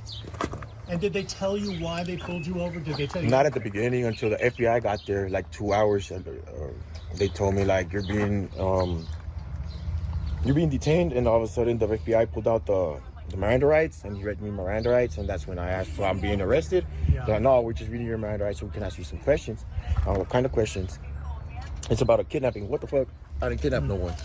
So I started asking my name and all that, but all of a sudden I felt like they were trying to incriminate me in something I didn't do, so I just pleaded the fifth. That's exactly what you're supposed to do. No. What ¿Te I'm gustaría wondering que is, te dieran una disculpa? La verdad, ni los quiero ver. what I'm I'm wondering done. is they had to have had. I know you before this entire situation happened, you didn't know there was a kidnapping. You had No, no idea I didn't know that anything. there's an 84-year-old woman missing up in the Tucson area. There had to maybe been something they told you as to how they got to you. How did they get to the Rio Rico An area? anonymous tip. That's what they said. But they thought you looked like that person in the That's what they video? told my mother-in-law. Really? They showed her So a they thought you video. were the suspect. Yeah, because they said that my eyes and my eyelashes looked the same. And just to be clear, they did not break the back windows of your truck. No, they did not. But they did search it. Yeah, they searched my truck and this one. And what were you doing? Do you Hold up, we'll see it just again. solely I'll work put for it that one company? Yes, sir. ¿Tú has visto el video del sospechoso? ¿Tú crees que te parece, señor? No, nada. Se parece a usted. They did think, the law did think, but they let him go. They let him go the same night. Tú dices que estabas haciendo DoorDash con tu y a tu familia, ¿qué les hicieron? ¿Qué les Los dijeron? dejaron en el carro como por 4 o 5 ¿Y a ti te horas. llevaron? No, a mí me detuvieron ahí, nunca me llevaron a ninguna parte. Ahí me tenían nomás moviéndome de carro a carro. ¿Con tu familia dentro? No, mi familia estaba en ese carro, yo estaba en el carro de Marana. Y luego ya llegó el Pima County Sheriff, ya me movieron al Pima County Sheriff car. So you were never taken into, No, and jail. you were just, all the interrogation was inside a car? Can you say that? Like they never took me inside? They never took me anywhere, they just kept me inside a police car, that's it. You said from the hours of 4 to 12? No, yeah, 4 to 12. Did they So 8 hours. apologize? Yeah. Did they apologize? Damn, he was 8 hours inside a police car? No. Did they say you're clear? Yeah, they just said I'm cleared, but they never ¿Algún mensaje que apologized. tengas para la familia Guthrie? Que ojalá que la encuentren, y que esté bien, y que agarren al sospechoso para que me aclaren a mí, ya. We didn't know that. I didn't know that. I hope they find the lady and they catch the guy that did it. Thank you, sir. And when it comes to your future, just obviously now that it's been everywhere I know. already. People are following this nationally. How are you feeling about just going back in public after this? I don't mind it, I didn't do anything. ¿Nos puedes mostrar una vez más dónde That's exactly how you're supposed to answer. Like I get it. They didn't take care of my rights, but I get it. No, pues no fue nada, no fue. Aquí Carlos, abajo. just a couple of questions. ¿A dónde fue? Esto.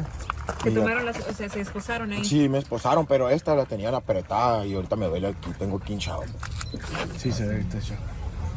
Y esto. Y ya fue. Entonces se llevan tu teléfono y sabes si se van a contactar contigo en algún momento. Me dejaron un papel nomás, pero no sé si me lo vayan a ¿Nos podrías regresar. mostrar ese papel? No. Bueno. So that's the guy. Okay, for you, y'all want to catch up. Let me show you this. Hold on. What is his name? Joseph Morris.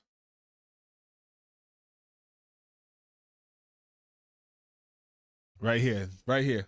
Breaking news in the Nancy Guthrie kidnapping case. A detained suspect walks free without charges, but fresh local reports point to intensified police scrutiny on family connections, including a That's Tommaso. That's the brother-in-law. missing bandmate and heightened activity at related homes. So I'm Joseph Morris, and don't forget to like and subscribe. Let's get straight into this major update. Authorities pulled over 36-year-old Carlos Alberto Palazuelos Jr. in Rio Rico, said the Arizona, bandmate near missing. the Mexican border, linking him to the Bitcoin wallet in those $6 million ransom notes. But after a quick search of his girlfriend's mother's home and seizing electronics, Carlos was released early the next morning without He don't even look like the height. any charges. His mother-in-law told reporters he's innocent, and Carlos himself said he had no idea about the kidnapping. And supposedly I was at her house, but like I said, I work delivering packages to GLS. I might have delivered a package to her house. But didn't kidnap anybody? No. So what's going through your head when they're telling you kidnapped somebody? Yeah, bro, I'm facing life. I'm gonna lose everything. But now the investigation seems to be zeroing in closer to home. Reports are swirling about Nancy's son-in-law, Tommaso Cioni, who was the last to see her alive when he dropped her off after dinner on January 31st. Multiple sources on X, including local residents, say Tommaso hasn't been spotted in over a week, so he is hiding right now. And get this, his band's Facebook page was completely wiped clean just the day after Nancy vanished on February 1st. The band, called Early Black, a group known for their dreamy, atmospheric rock style that they started back in 2007, had its online presence erased, sparking all kinds of questions. Why scrub it so quickly? Could it be hiding something more sinister?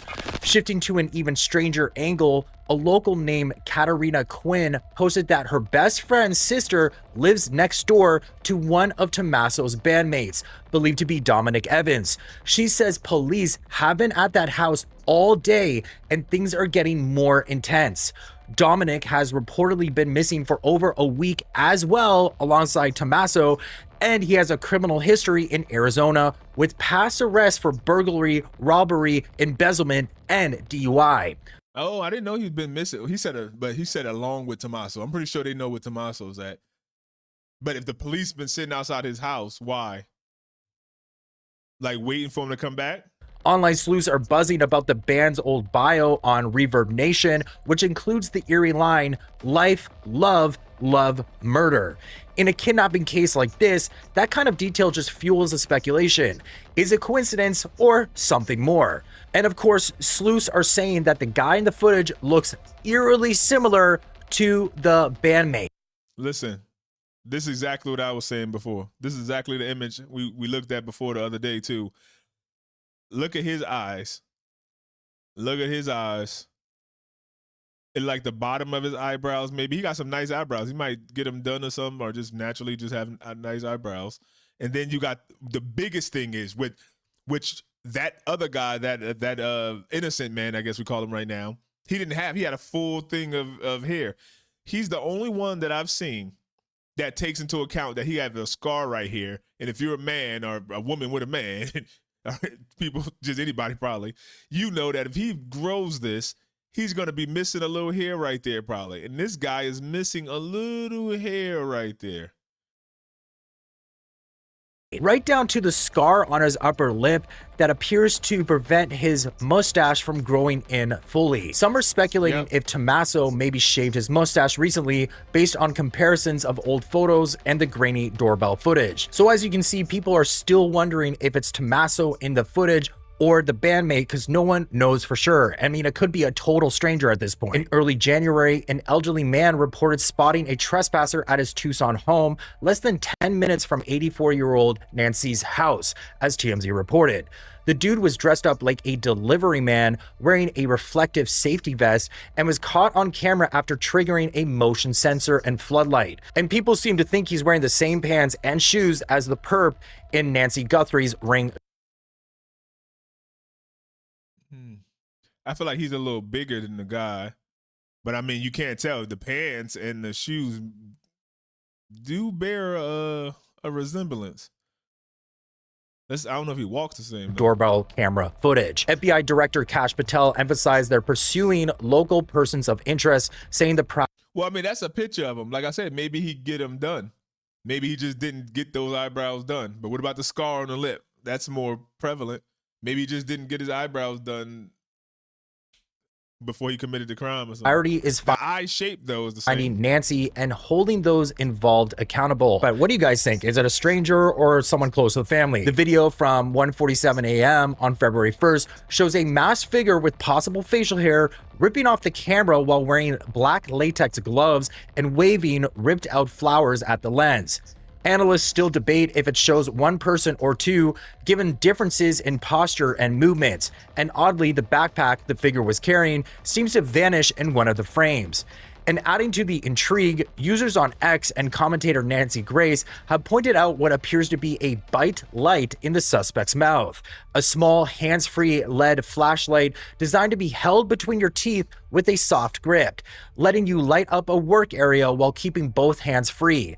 It's often used by mechanics crawling under dashboards or HVAC and plumbing workers in tight spots. Some are saying this could be a clue in the suspect's profession. Now let's connect this to the ongoing search efforts.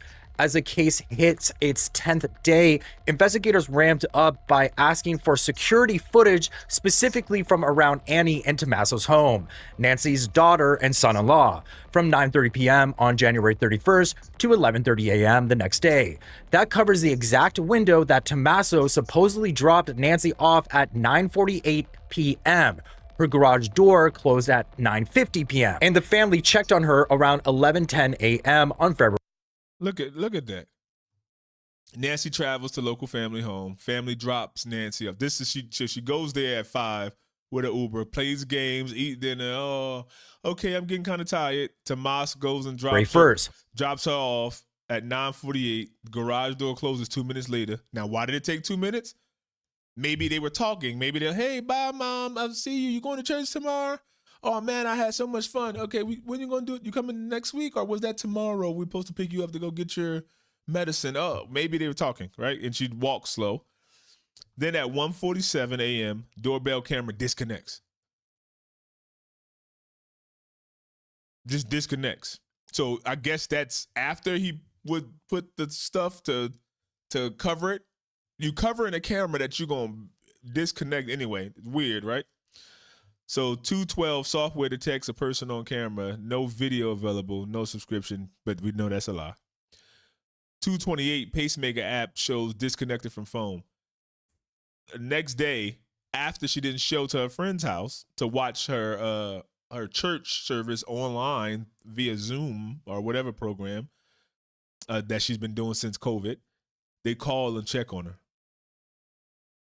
At 12:03, they call Pima County Sheriff. Now, some people said if they called their mom at 11:57 and nobody answered, that they would have like drove over to the house. She didn't answer within 7 minutes, and these people called Pima County Sheriff's Department. They didn't drive over there first. I'm like, wait, something weird. My mother's gone. Like, they called. How many of you, if your mother didn't answer the phone within 7 minutes, you would call the police? Hello, Heather. If it was connected to the son-in-law, I would think they would know where all the cameras are. Yeah. And they would know that nobody's coming even though they've been seen.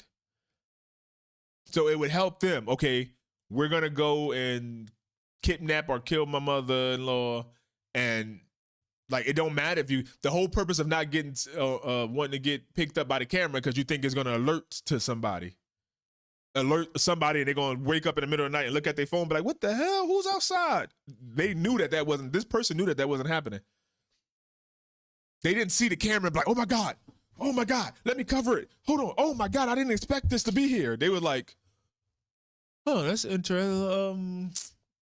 Oh, let me just find something. They wasn't surprised by that camera. So we just assuming like they didn't know it was there. Maybe he's seen it like, okay, I'm about to go up to the camera. Let me change my natural walk and do this weird walk. So they think I'm somebody else. Like, and then when they see you, they're like, who's that guy? He looks weird. He's slouching and he looking the other way. Some people are speculating maybe Nancy never made it home.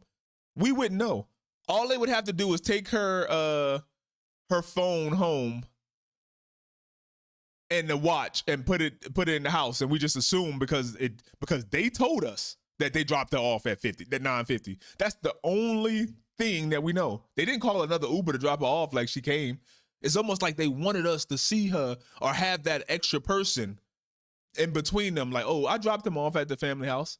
We don't know that we don't got no image of her actually going in the house. We just have his word.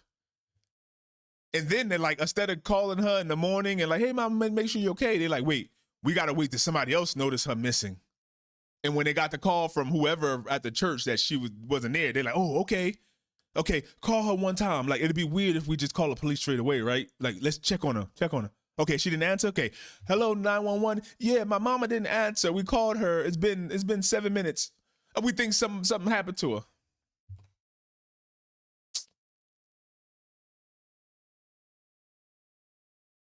Exactly. I'd head over if I couldn't reach her. Most of us like, nah, I don't call the police. Come on. Like, we're afraid of calling the police for nothing. Most people see stuff outside happening. They should call the police, but they like just assume somebody already did it. They lived less than 10 minutes. They lived less than 5 minutes from her house. Why would you not? They didn't live 30 minutes from her house, an hour, and like, okay, let's just call the police. And, hey, I just want you to go check. We don't know if anything wrong. We just want a welfare check on my mom. She's not answering. No, they called the police. Hey, something's wrong. She's missing, blah, blah, blah. Patrol arrives. She's the mother of a famous news. Yeah. Is she? Oh, there's a question. You were answering the question. Thank you. Is she someone important? Why is it such a big case? Her daughter, Savannah Guthrie, she's on the Today Show. She's worth $40 million. Like, we pocket watching her. So, I mean, that could be a reason why. It could be. Some people say it might have been something she covered or blah, blah, blah, this or that. We don't know, but that's why it's big. That's why it got President Trump's attention, and they're like, we're directing all cases, all resources of the FBI to you. That's why.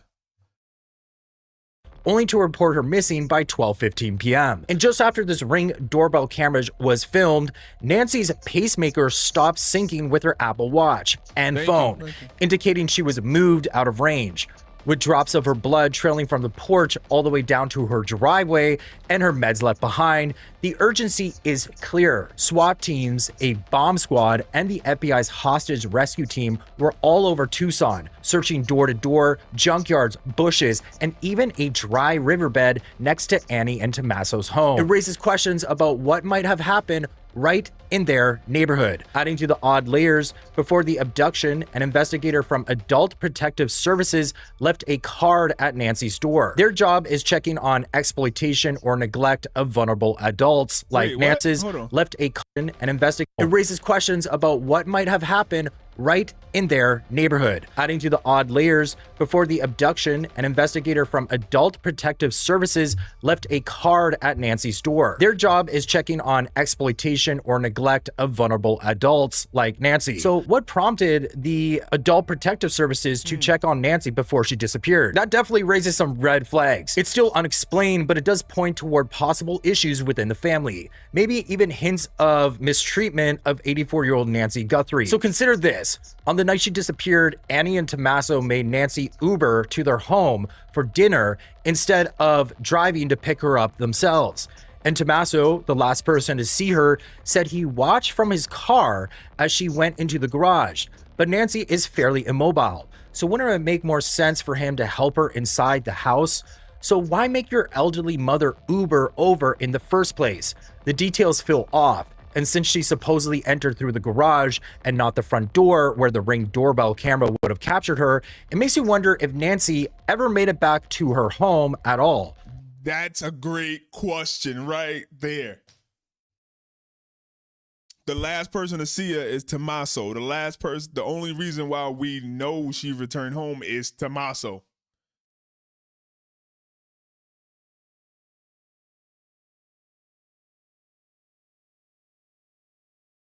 Savannah Stalker just got out of prison, yeah?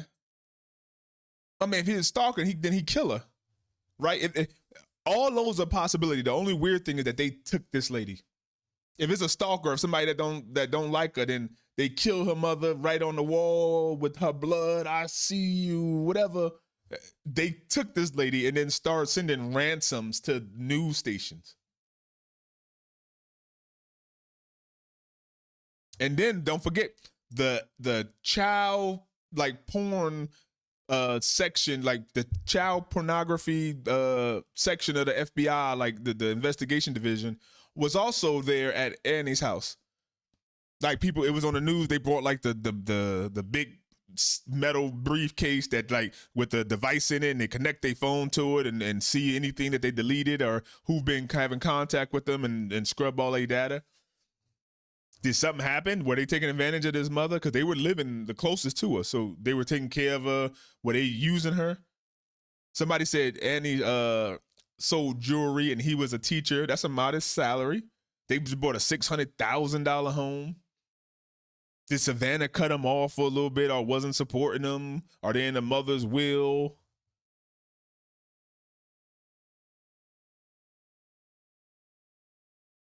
Some people, they were saying that the meds she need, the like blood thinners and stuff, you could easily go to Mexico and get them without a prescription. I think the Bitcoin stuff is BS too, which is still weird. And then they arrested the guy for the Bitcoin. He said, "Oh, I was just playing. I don't have her. I was just wanting some money. It was a bad joke." But he texted Anna.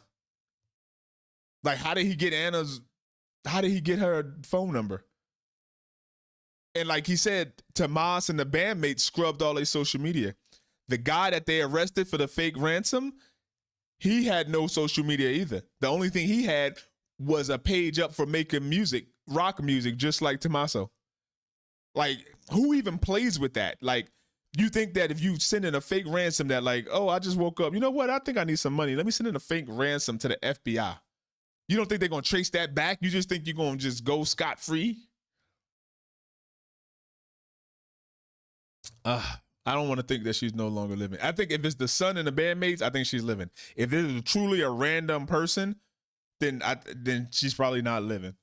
And if she's not living, then I don't know why the random person would take her in the first place. They would come in, it's bad, but maybe rape and kill her, torture or whatever, but her body stays there. You take an 84-year-old woman body for no reason. Like, you could just leave her there and not get found. You put her in a car, risk getting pulled over. Now you got to dispose of the body. Like, what? They said that they think she's alive. Savannah made a message on social media saying, "We believe she is still alive." Annie's side does, yeah. They need to freeze the will and life insurance policy, then see who gets pissed. I don't think they're going to get, they can't get pissed. I think they wanted inheritance money. Maybe. Unless it was for the inheritance, that was a very full backpack. Just yeah, that's what I'm saying. It was like it was a full backpack. Like, you ain't coming to steal nothing. Nothing was missing from the house. They didn't even pretend to take nothing. I heard Nancy kept taking equity out of her home. So where was the money going? Was they taking it? I could see, right? Can't you see? If you have two siblings, right? The brother is in the Air Force or something, whatever he is. He's in the military. Savannah's in New York, living her life, making money. And then Anna and her husband is in Tucson, living less than like 5 minutes away from her mother. You could see, even if Savannah was taking care of the mother, she might just send the money to them. Like, hey, here's mom's allowance. Make sure all the bills get paid. Make sure she got this, whatever medicine, doctor's appointment. Hey, thank you for taking care of us, sis, while allow me to be in New York City and not worry about it because y'all live so close to her. Maybe they got tired of doing that. Maybe they wanted some more money. Let's just pray that she's alive. Yep. Did anyone recognize his shoes? No. They just said he's a size 12. Brother was retired fighter pilot. Okay. I heard somebody say Navy SEAL too, but then I heard fighter pilot multiple times. The backpack could have a change of clothes, yeah. And now they say they found two gloves, two black gloves that he was wearing out in the desert, which is weird. That's literally like finding a needle in a haystack. They found blood leading from the front door. They found blood inside. The blood coming out the front door went up to like the rocks. It's like a rock area. So it went like down the steps and then you hit like gravel, like loose gravel. So it'd be hard to probably see any blood there. And then they let people trample through the scene. So when the sheriff first showed up, they just thought this was a case of like some 84-year-old elderly woman living out in the desert. Maybe she got heat sickness or stroke, or she just dementia. She just traveled out into the wilderness and they needed to find her. Almost like a rescue mission, like a lost dog. And then eventually they knew, like, oh crap, she was taken.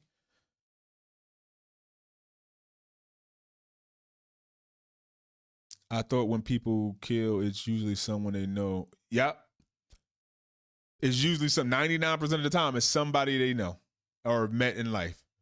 And if it's not, it is the chances of them solving it goes crazy down, because now you just got a person that just killed somebody for no reason. They wasn't mad, they wasn't angry, they didn't want nothing. They just that's like our worst. That's like the worst nightmare. A person that just kill you for no reason. I mean, either way, there's no reason. But oh well, if she did something to me, or F that person, or that man did something he did, like. There needs to be something. For somebody to just wake up and just kill somebody, they probably getting away with it, unless they get leave something behind.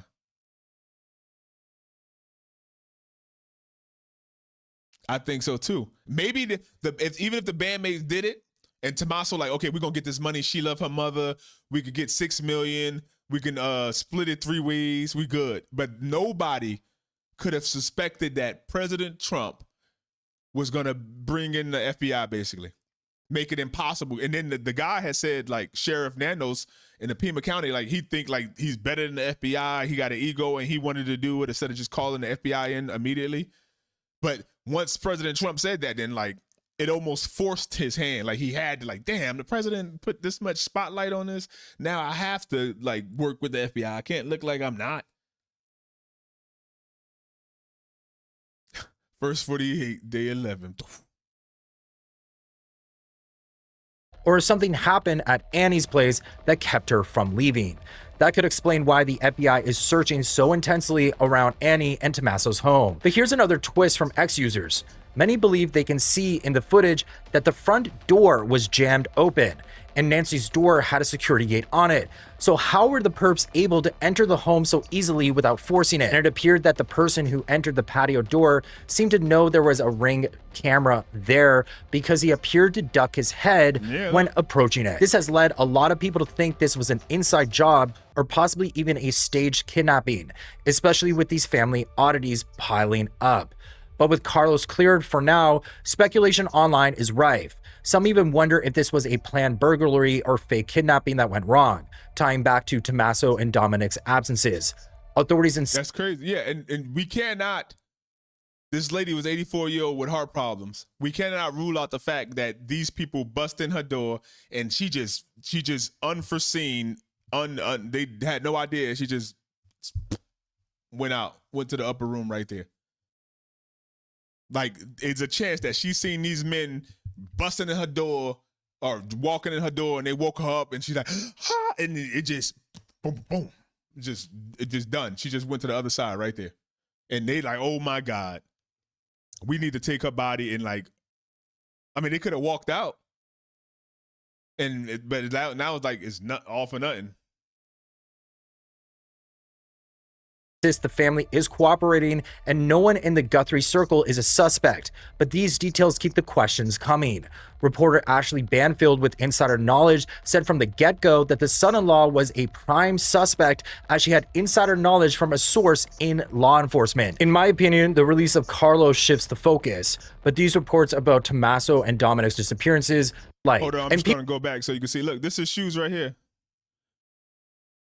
And I know this guy. I seen this guy on like the Facebook pages. Like, he's like a peeping Tom, but the FBI said they talked to him already, and it looks like he's wearing kind of the same pants and the same shoes, but we don't know, because this like infrared camera like makes everything, like they said, he could have a blue jacket on, a red, black. It just all gonna look like washed out like that. Someone she knew definitely took her. Let me see though. Hold on. In the footage that the front door was jammed. For now, speculation insists the family is cooperating, and no one in the Guthrie circle is a suspect, but these details keep the questions coming.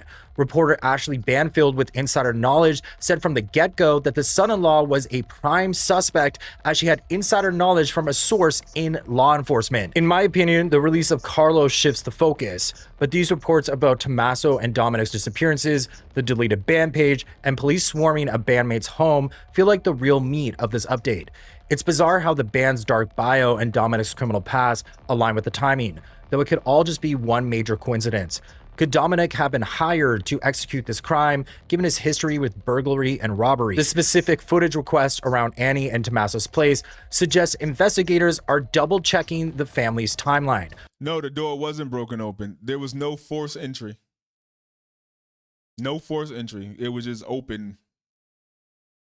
Which makes sense in a case with blood trails, a disconnected pacemaker, and those unexplained family dynamics like the Uber ride and garage entry, especially tied to the Adult Protective Services card, which might mean Nancy was reporting this neglect by Annie and Tommaso before her disappearance, though that's unconfirmed.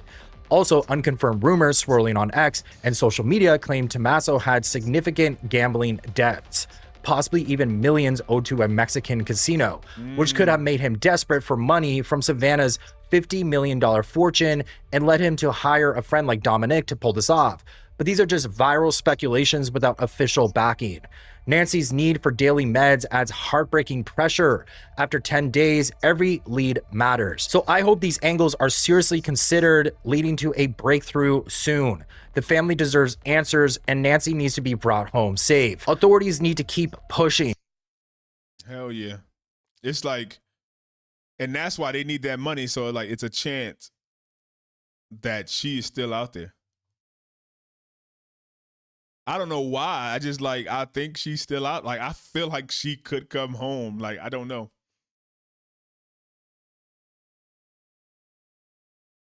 Oh, here we go for people that thought it was Andy. So a bombshell image has emerged in the search for 84-year-old Nancy Guthrie, showing a masked figure in black latex gloves lurking on her doorstep, backpack in hand, just hours before she vanished. This disturbing image, released as the hunt enters its 10th day, paints a picture of a calculated abduction. Look, remember, it's pitch dark outside. This person knew that there was already shrubbery. At the very least, if it's a random person, they've been staking his house out.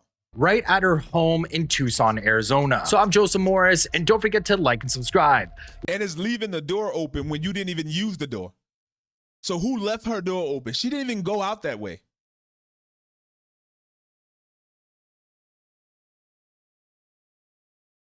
Yeah. Ring, this is a Nest door cam. We call everything a Ring just because it's like that's the most popular company. But Ring said like it's just for dogs. Like the owner of Ring is like, he's like a privacy guy. So he's like, if you don't have a subscription, see the way like they didn't have a subscription, but they still like there was pieces being uploaded to the cloud and the FBI was able to get it. They're like, nah, that's not happening with Ring. Like we built a whole different way. If you don't want it, we don't keep it. And the dog thing is just for dogs. It's like four-legged friends. It's not made, like they purposely made it so you can't use it on humans. Was the back door open? They haven't confirmed that. Nancy Grace said it, that it was. Like they went to the back and they broke the light, the floodlight on the back. So maybe they went through the front, but they didn't want to take this old lady out to the front. She could barely walk. So if they parked the car by the garage or something out of view, then the easiest way for her to get out the house would have been to go through the back, come through the back by the garage.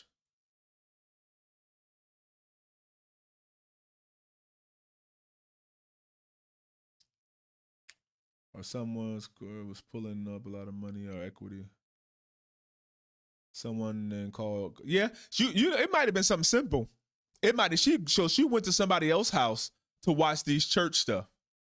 Like that's if she trusted this person so much that she wanted to go over to their house in order to watch the church service with them every Sunday or whatever it was.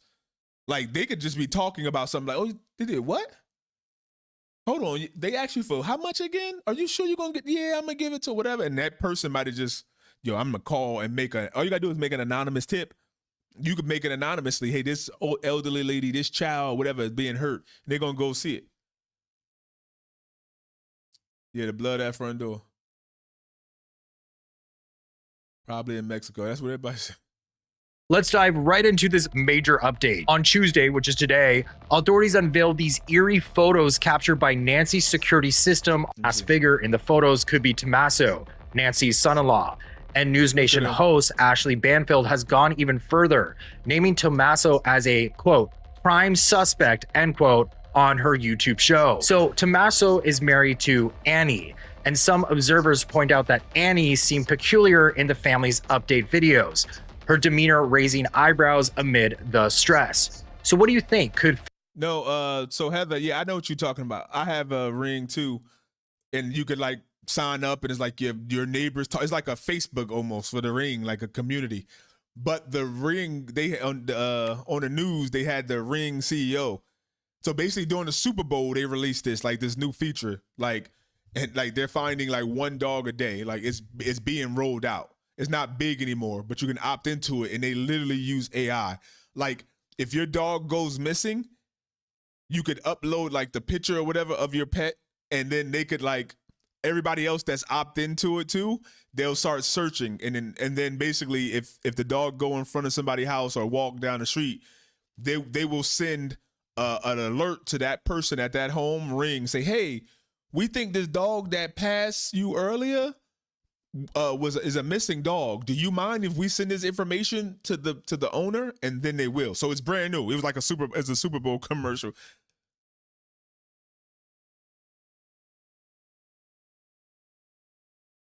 So it's brand new, Heather. Look it up. I'm in a regular one where you could just make a post. My dog been missing before, and I made a post. Hey, this dog missing, and you could upload a picture, and somebody be like, hey, y'all seen the dog over here? Blah blah blah.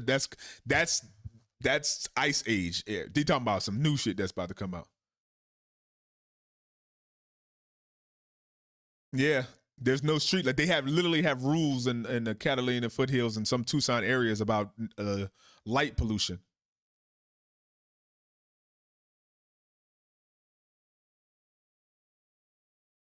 Yep. They be doing everything on Ring. If there's like somebody be like, hey, did you hear that noise? It sound like gunshots. And they'll like Ring will show you the area it's in. Like they won't show you the exact house, but they'll show you like a radius.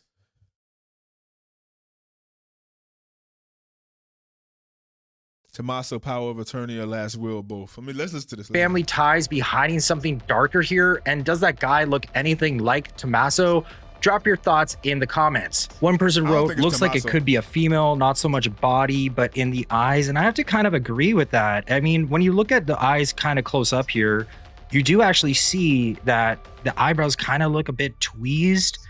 And yeah, that's a very interesting insight. Same within this photo, it does look like, you know, the eyes kind of have a feminine kind of look to them. As I think personally that this person does appear to have smaller hands and smaller feet and kind of the stature of a female as well. But what do you guys think? One person wrote, that's her daughter. That's a woman. She got a lot of hair too. She would have had to keep that hair in there and tucked and everything. I don't know. It just, I guess I'm saying it don't walk like a man, like, but maybe she purposely was trying to like walk like or maybe I'm saying it doesn't walk like a woman. I mean, excuse me. Maybe that person was purposely trying not to walk like a woman. So either way, Tommaso involved. Those eyebrows, really pretty eyelashes, small feet and small arms. Another person pointed out, is this what he or she is holding in his hand? Because this is pictures from the patio the day after, and there's the blood as well as what appears to be those branches. Now to set the scene without rehashing too much of the basics. Sky Blue, who you think it is? Who do you think it could be? Nancy was last seen on the evening of January 31st, entering her Catalina Foothills home after dinner with her daughter Annie and son-in-law Tommaso Cioni. Tommaso dropped her off around 9:45 p.m., watching her go through the garage before he left. Everything seemed normal until the early hours of February 1st. That's when things turned sinister. Around 1:45 a.m., her doorbell camera mysteriously disconnected. Less than 30 minutes later, her security system picked up movements outside, likely tied to that masked figure now in the spotlight. Shortly after, Nancy's pacemaker stopped sending data to her Apple Watch and phone, a clear sign she was moved out of range, possibly against her will. Drops of her blood were found on the front porch. That's crazy. That means they came back. That's a weird splatter pattern too. Maybe Annie acting weird. She's not in on it, but now suspect, husband and friends. Yeah. It looked like they have a mustache. Yeah, Heather, some people just keep like the eyes. They stop at the eyes. Like go down to the mouth. Like, did Annie grow a mustache?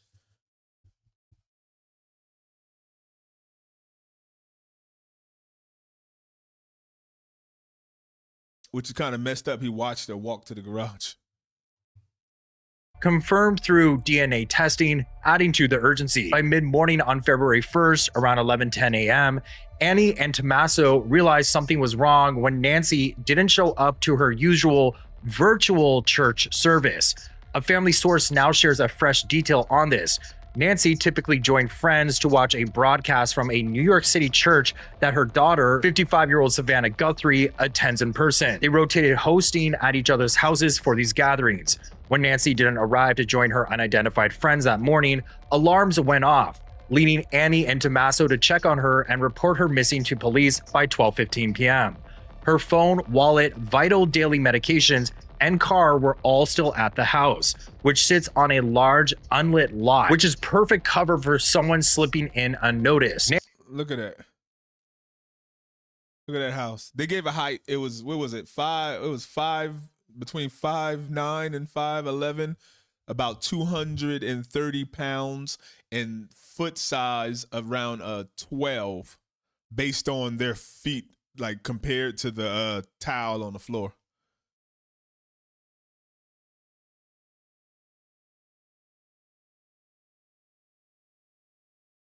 Yeah, it does debunk that to me. But some people it's like, I don't know how people looked at that. Like, that's a female. That's a female. Like, what about the mustache? Unless you think she just put on a mustache or somebody put on a mustache. Notice Nancy needs her meds every 24 hours, and without them, her health could deteriorate fast, turning this into a desperate race against time. As the investigation ramps up, the Pima County Sheriff's Office has faced criticism for early missteps. Yeah, hold on. You trying to say that the person that they show with the backpack and then not with the backpack is two different people? That's not being reported anywhere.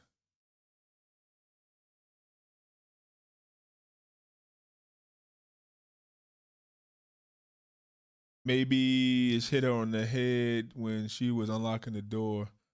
When he dropped her off, maybe he did walk her to the door. Yeah, and remember, this lady's on blood thinners and things like that with paper thin skin. The smallest little thing can make her bleed. A search plane that could have scanned the surrounding desert stayed grounded due to staff shortages in those crucial first hours. Plus, Nancy's home wasn't. And they said, and they said that so the newest information, like 5'9", 5'11", 230 pounds, foot size 12. That immediately dismissed Annie. Maybe it's not a mustache, just another full face pullover that just looked like a mustache. Possible.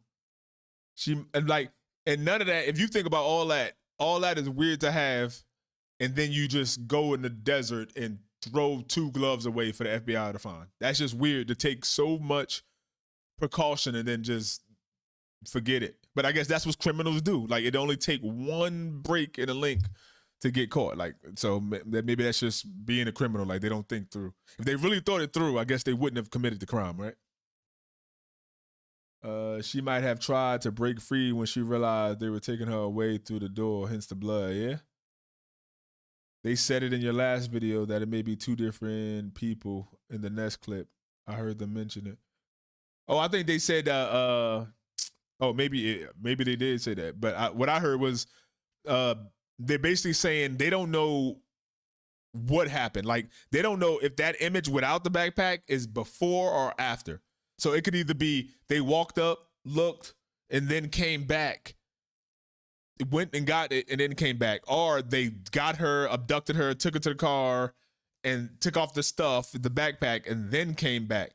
Maybe, I don't know, maybe they were like going back to like, oh, damn, whatever they put up to like cover it, maybe they seen it fall, like, damn, I'm gonna go back and take those rings off. Somehow, some way, they took the cameras with them. Remember that, they don't have the cameras. They took them with them. They had to recover it from the company in the cloud. They took the cameras with them. So these people that took it. So that's just weird. People have silver and gold coins and bars stashed as investment. Gold is like 5,000 an ounce. Ooh, those gloves look too staged. Yeah, it's just weird.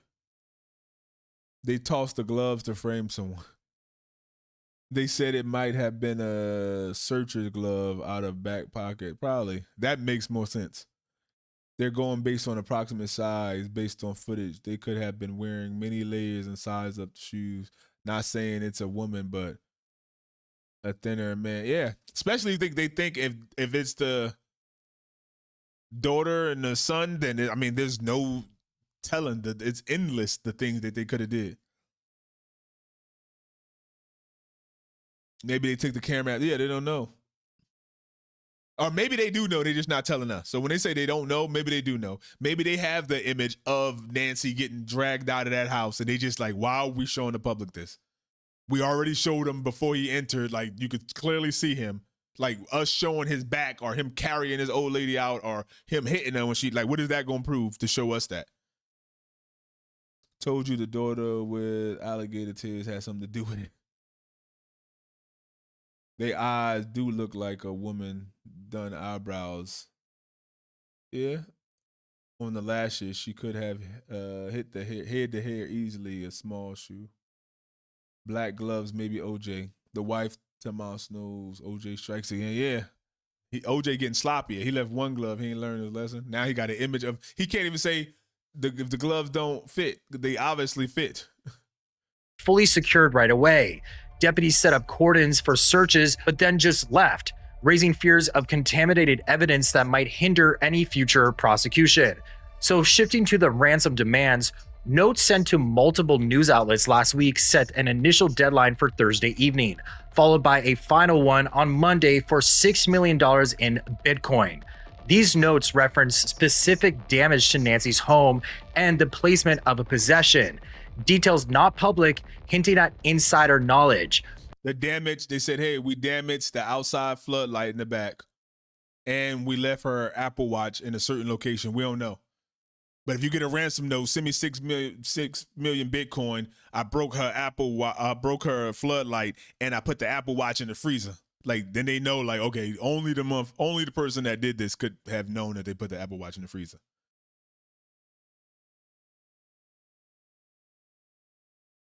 It's likely that Nancy wasn't lending money to all the kids.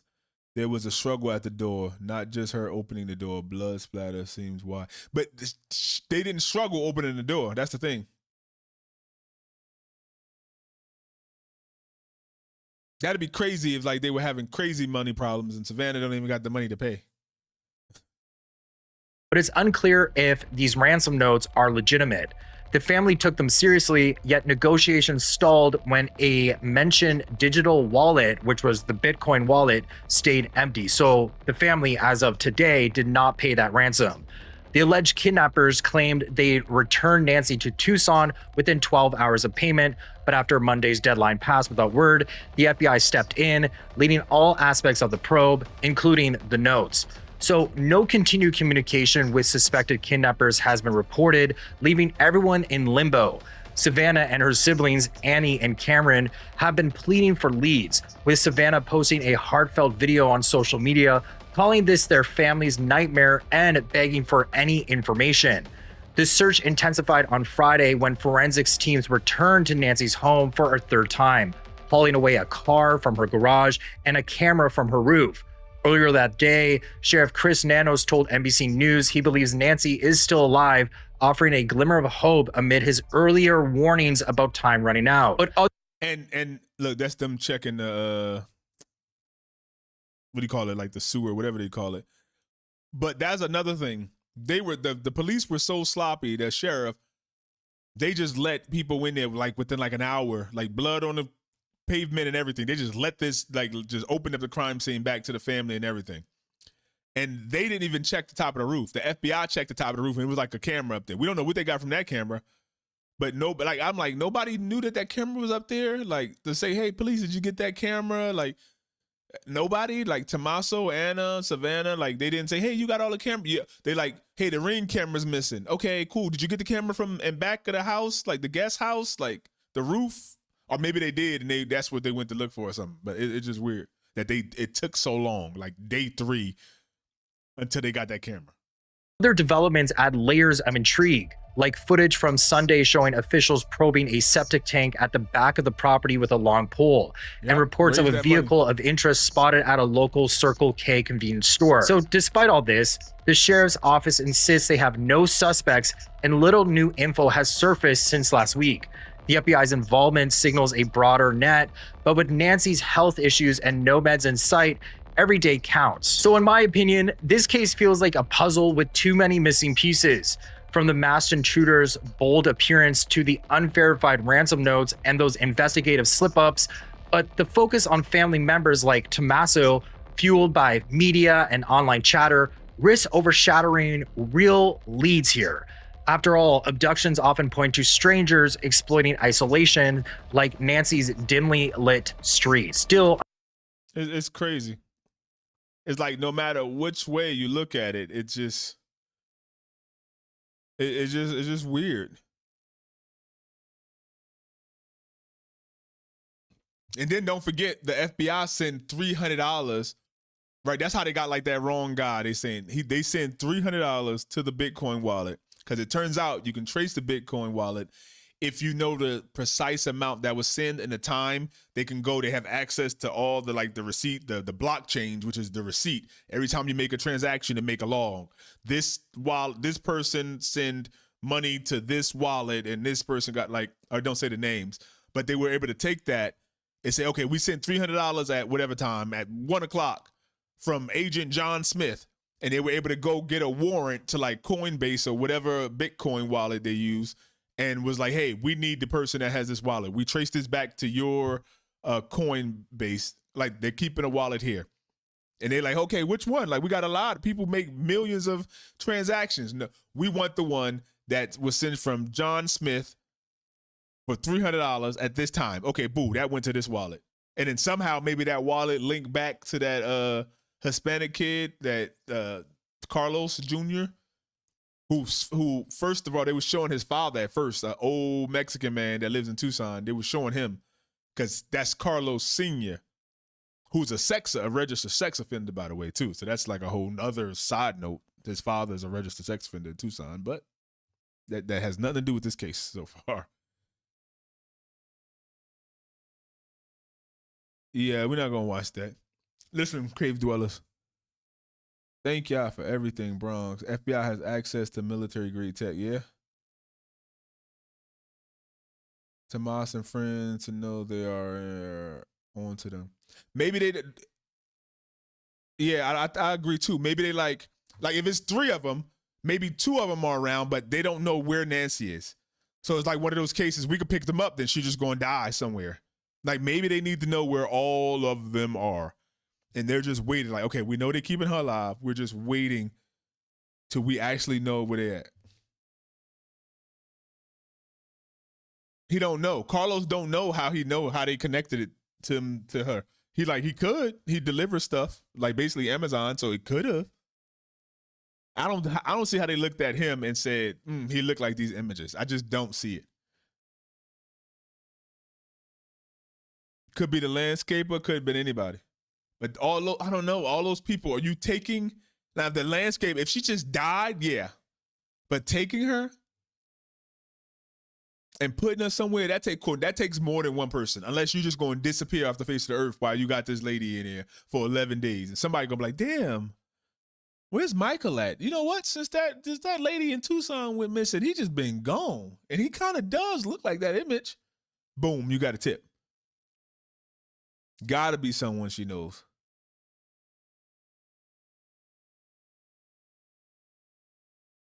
Maybe.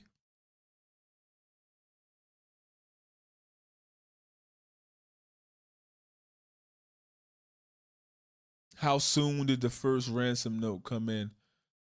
A couple days later, I believe. It came in before that Thursday. Let me see the date. So she was taken, what was it, January 31st? Which is a Saturday, Sunday, going into Sunday. So if she was, let's just say Sunday, February 1st, she was taken. The first deadline was the 5th of Thursday, the 5th. So the note came in between Monday and Wednesday. It came in pretty soon.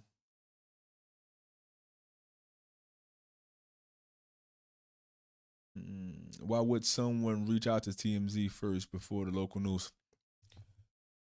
I kind of thought that in the beginning that was smart. Well, they reached out to the local news and TMZ.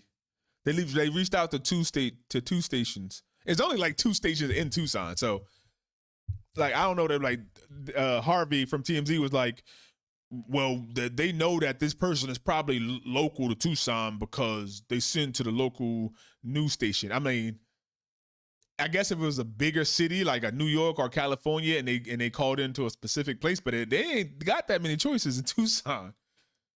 K-Gun 9 and the other one like that Savannah used to work for. So that's weird. So multiple came in and one of them was a fake one. Like the FBI didn't take it seriously and that guy got arrested, which was like the quickest I ever seen somebody get arrested. And the other one, it was like, okay, this is real because they know details that we didn't release yet. They know that they broke the floodlight. They know exactly where her Apple Watch was. So that's why they took it seriously. And then they got another letter. And the only reason why they said like, okay, this is serious too, is from the same people, is because they were able to tell like whatever software they're using to encrypt and send their message, they use the same one. They're calling the tip line at the news stations, which is made to be like anonymous. They were calling the tip line to spread information, which I thought was smart because the last thing you want is the FBI to have a way to trace you back.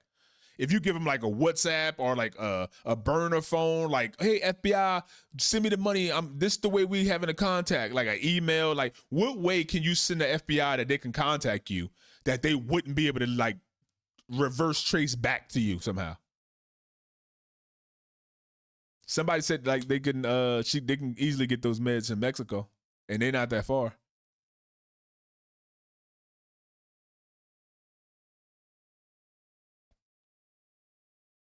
Thank you, Alan. Wasn't me. I was here in Ohio that day. Why would someone reach out to TMZ for? Yeah, like that's it. And like I said, the president already said something about it, so it just made it even bigger. And then the chances of them tracing it back to you is even slimmer because now you got so many parties. You send it to TMZ. Now TMZ got to get it and send it to the FBI, and the FBI got to analyze it. It's so many things that it's like it's harder to trace back. They made it seem like if she didn't have her medication, like within 24 hours, she was going to die. They're like blood thinners. There's an increased risk that like a blood clot happened with her pacemaker, but it's not like guaranteed. And you can get, like I said, you can drive to, they were in Rio Rico yesterday. That's where that guy Carlos was. Rio Rico was 15 minutes away from the border. So like if they did have it down there in Rio Rico, they could cross the border, get some blood thinners and things like that and come right back. People go down to Mexico for a lot of stuff that's too expensive in the U.S.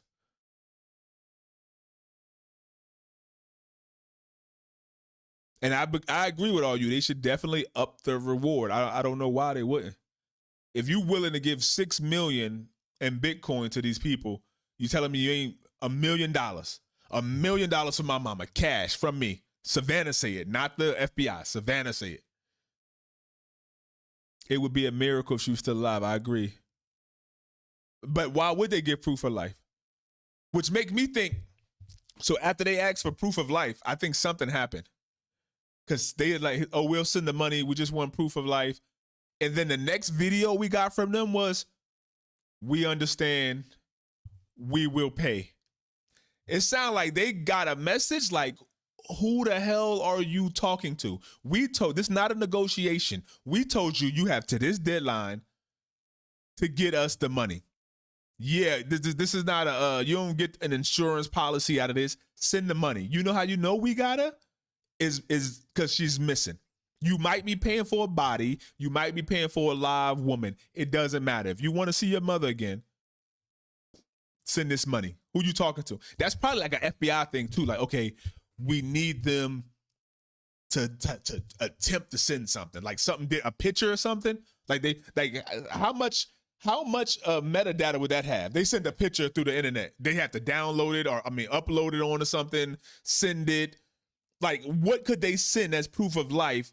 A piece of her shirt or something? Then that's how you get it to them. Like, I can't even think of what they could send as proof of life that would not expose them to possibly being traced back to them. Like, what could they possibly send the FBI? If we're sitting there and you put your mind in their shoes. Okay, we need to send proof of life. What are we sending to the FBI that they can't trace back to us? We just went through all this trouble with our fingerprints and everything. We were gonna send a little jacket. Like, what can they send back?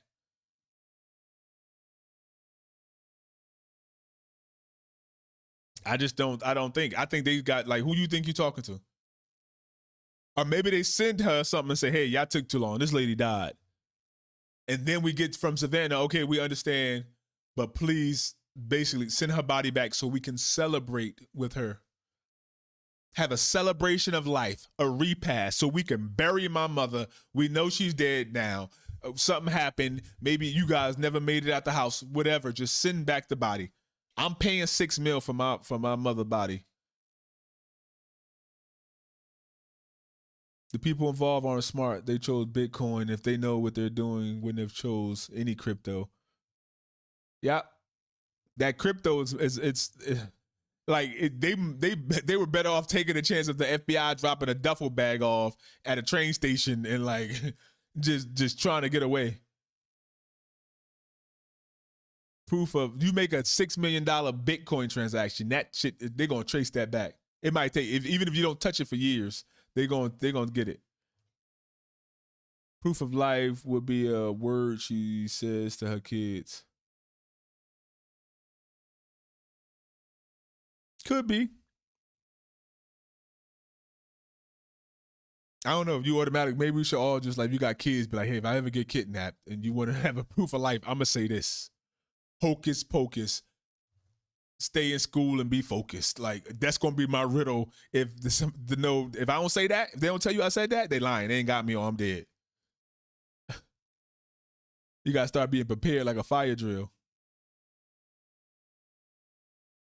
They could send a voice clip through many VPNs reading today's date.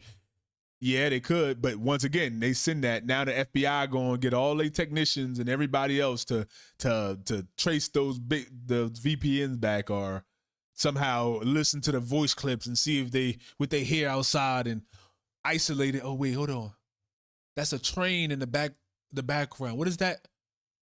That's a East Tucson hummingbird that we isolated. And those are only in 2 locations in Arizona. And so if we take the bird and the train and consider it, oh, we know where she's at. There's only one place that has that bird and a train station. Like, it's just too risky. I wouldn't do it, but I wouldn't do the whole thing. But I'm just saying. Yeah.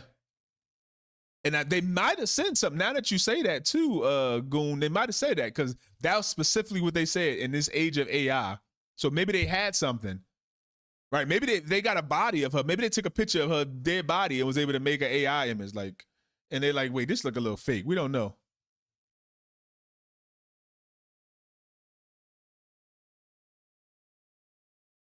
Imagine kidnappers taking demand. Yeah. Like, this ain't a fucking, like, we went through all this and we still contacting. You know how we serious? Because the FBI is involved. This is on national level. We could have just stopped. We could have just stopped all communication and you'll never find nothing. We still want the money and everything. So, hey, you got to take that risk. And then I think they said her company, which one is it? Is it NBC? It's not ABC, right? I think NBC, Today Show. I heard that they'll pay it. Like, that's probably nothing to them. She worked for them. They might have some type of insurance thing on the contract. Like, we in a high profile job, making reports, judging this person and that person and covering this court case. If something like this ever happens, you pay for it. They might have like a $10 million insurance policy on them or something. I wouldn't put it past them.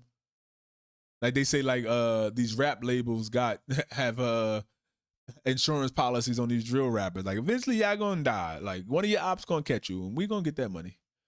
We gonna recoup either way. I had a safe word as a kid. Like, what did she call her what did she call her bear, that Denzel movie? What did she call her bear?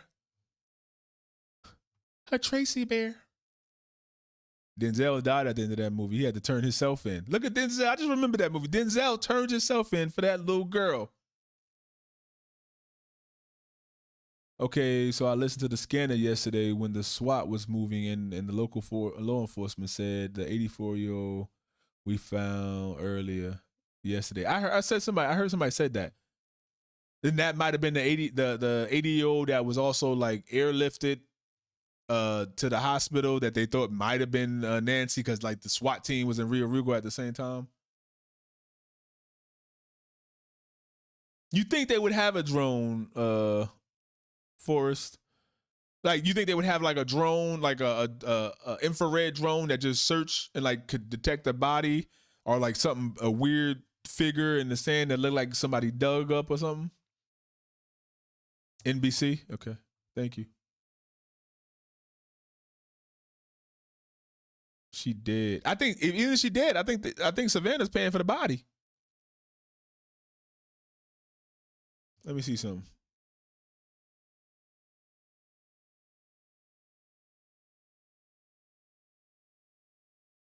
Breaking.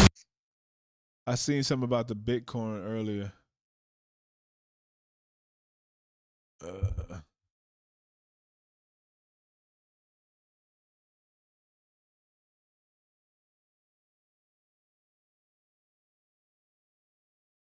me see. Let me see if I see it again real quick.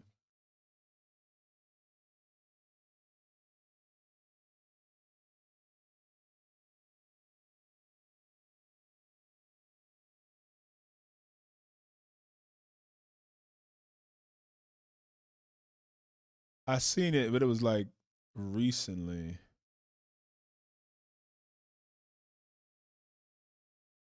TMZ, remember, received the first ransom note minutes ago.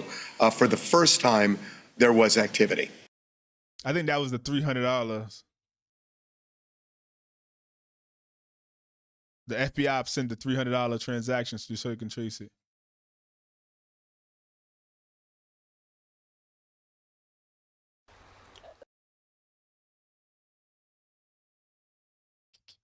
Hold on.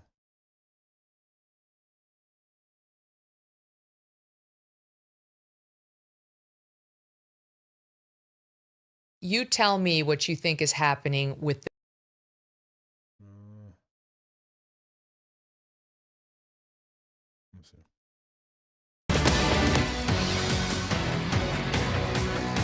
Good evening, everyone. I'm Elizabeth Vargas. We begin tonight with a search for 84-year-old Nancy Guthrie, the mother of Today Show host Savannah Guthrie, who has been missing now for 8 days. And just it turned out to be $131, not $300.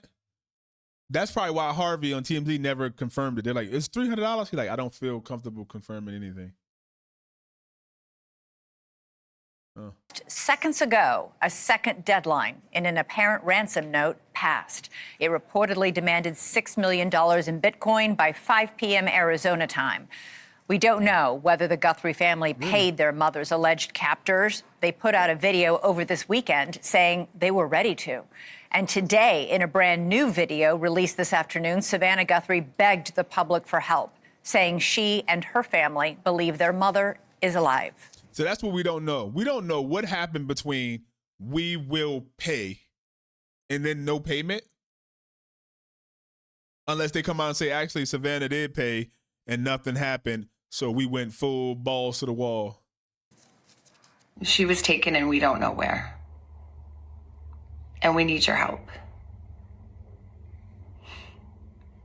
So I'm coming on just to ask you, not just for your prayers, but no matter where you are, even if you're far from Tucson, if you see anything, if you hear anything, if there's anything at all that seems strange to you, that you report to law enforcement. We are at an hour of desperation. and we need your help. Police have not identified a suspect or a person of interest in Nancy Guthrie's case. And making this all the more urgent, Guthrie uses a pacemaker and it seems is without her critical daily medication. Savannah Guthrie has shared that her mom lives in constant pain and has a fragile heart. Let's go right now to News Nation's Brian Enton live for us at the scene right outside Nancy Guthrie's home in Tucson. Brian, there has been so much police activity there over the weekend. And then we have this latest video from Savannah herself just now. Yeah, they keep hitting Anna's house for some reason. FBI said there was no communication. They used very specific words. They said, we are not aware of any ongoing communication between Savannah and the kidnappers. They ain't say no communication. Like, yeah, like we were there. She talked to him all day Tuesday, but today, nope. We don't know of any ongoing. Any communication? Has she had any communication since the deadline passed with them? No, they didn't ask that. They said we're not aware of any ongoing communication. Like, nah, it's not ongoing. We was there like 3 hours ago. They had communication, but we don't think she's talking now. We're not aware of that. FBI be using certain words. Yeah, the video was certainly striking, Elizabeth, because the other videos released by the family have all been directed at a possible abductor and pleading to a possible abductor, where the tone of this one was very different, and Savannah was really just talking to the public in general and asking the public for help, which makes you wonder, are they no longer confident in those ransom notes that we have been reporting on for the last week or so? New within just the last couple of minutes, we got a new statement from the sheriff's office here, and what I read into it, a lot of it was just them saying they're still not going to comment. There's no press briefings, but there was one line that I picked up on that said that they are investigating new leads and that we can expect to see more law enforcement activity at the Guthrie homes. We haven't seen. And speaking of cameras at Anna and them house, the last thing the FBI was there, and they were going to different neighbors, and they were asking the neighbors and Annie and Tomas, did they have any camera footage, any ring camera from January 31st to the morning that she was missing on the 1st of February? So they were going door to door asking if they had anything. Like maybe they can't prove that Tomas left that house or Anna left that house after they came back. Because I'm sure their alibi is, I dropped my mother-in-law off and I came right back home. Right, honey? Yeah, I came right back. It's only me and you. Like, that's most murder cases. They say you want to commit murder and get away with it, you better do it alone. I guess if you do it with your spouse, then and they locked in.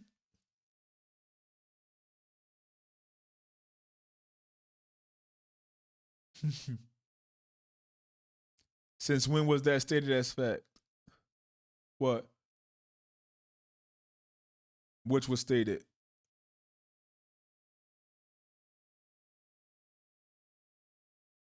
Oh, no, you're talking about fact. Tomas took her home. That's a fact. They said that. He took her home and dropped her off at 9:48 p.m. and the garage door closed by 9:50. She took an Uber to the house. That they moved. They haven't moved. They moved recently to their house near the mom, $600,000 house. The house that they have now is like new.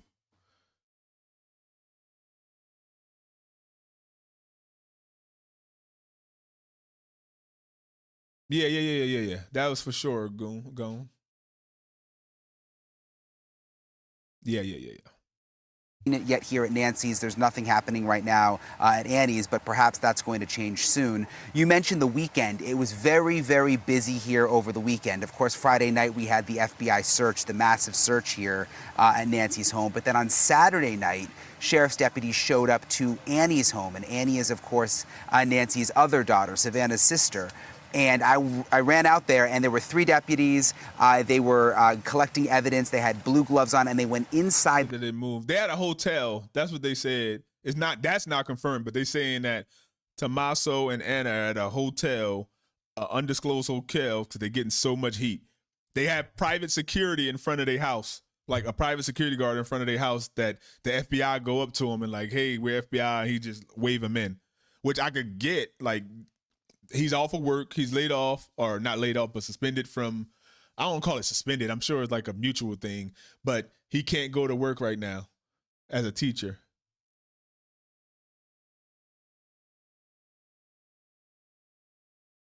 What ping? I mean, they don't need a ping.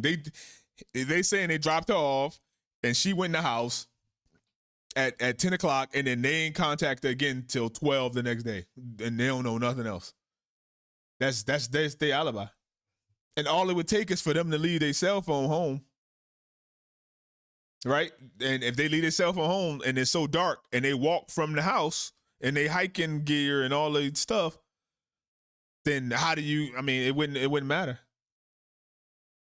Remember, she's only like, maybe if she's a 5-minute drive, then what, 10-minute walk or whatever it is, they can walk, boop, boop, boop. That wouldn't matter.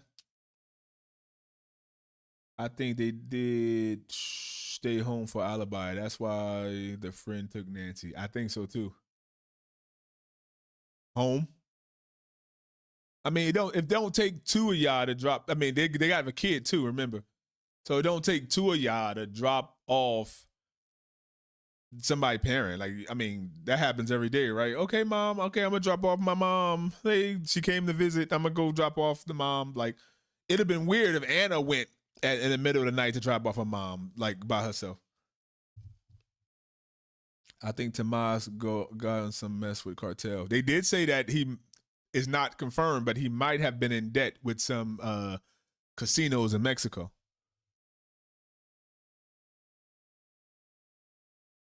So I have an app on my phone that you can open my garage door from anywhere.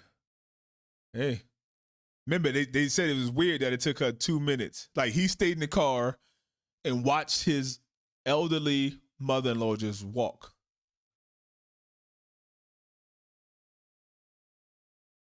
Yeah, and she just so happened, like, hey, she didn't go through the front door, so it works out for them.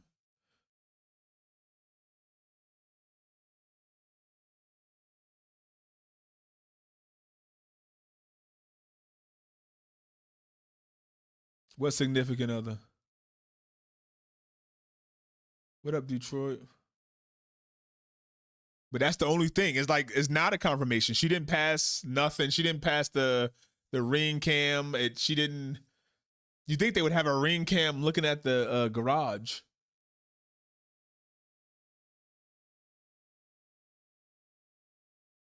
Hello. Yeah, they have the keypad outside. So you think like there would be like a camera facing that too? I think if they probably thought this was going to be a quick thing. Like, okay, you're going to have her for 2-3 days, bandmates, and then Savannah's going to pay. Trust me, I know her. She's going to pay. But he wasn't expecting the FBI to come in and be like, don't pay. The house for 3 hours, and you see it right here. You just saw a flash. They were taking photos inside Annie's home, and they started in the garage and they worked their way across the house into different rooms too. The blinds were closed, but you could see the flash coming through the windows. What they were looking for, details of that investigation, we don't know. We were over at the courthouse today trying to see if there were any search warrants available, and there were none, and we were told there weren't even any sealed warrants to see, which is interesting. NBC News is reporting that the Guthries gave consent for the sheriff's deputies to go in there and investigate on Saturday night. Elizabeth? All right, Brian, let us know if anything pops up out there. We obviously will come right back to you with any urgent updates. My first guests tonight are retired FBI agents who co-host the Cold Red podcast, Jim Fitzgerald and Raymond Carr. Great to have both of you here. Raymond, the deadline for paying this $6 million ransom just passed. It's 7:04, 5:04 Tucson time. What happens now? Does the FBI and the family just wait? So there's so much. We know this already. I just want to see if she paid the Bitcoin.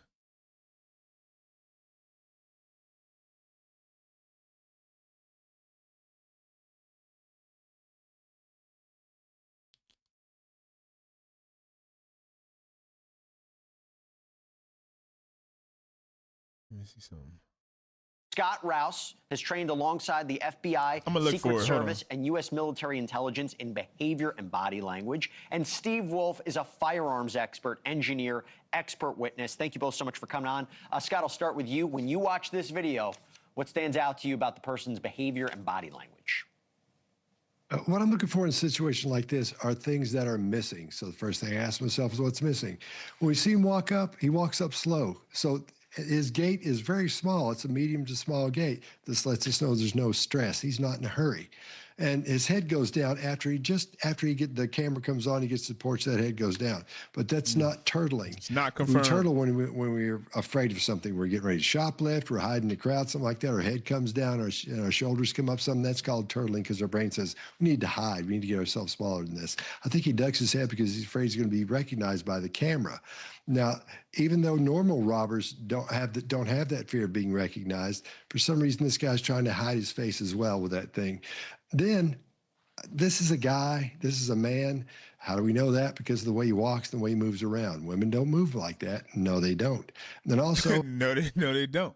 And that's a good thing he said. This person's like, okay, if they see me, they might recognize me. A random person ain't gonna think I have a ski mask on, I'm covered. Like they gonna know who I am. I'm a random person. Like I could be anybody. But this person say like, oh, hold on, they see this feature or they get the right angle. They might, one of the family members might recognize me or something.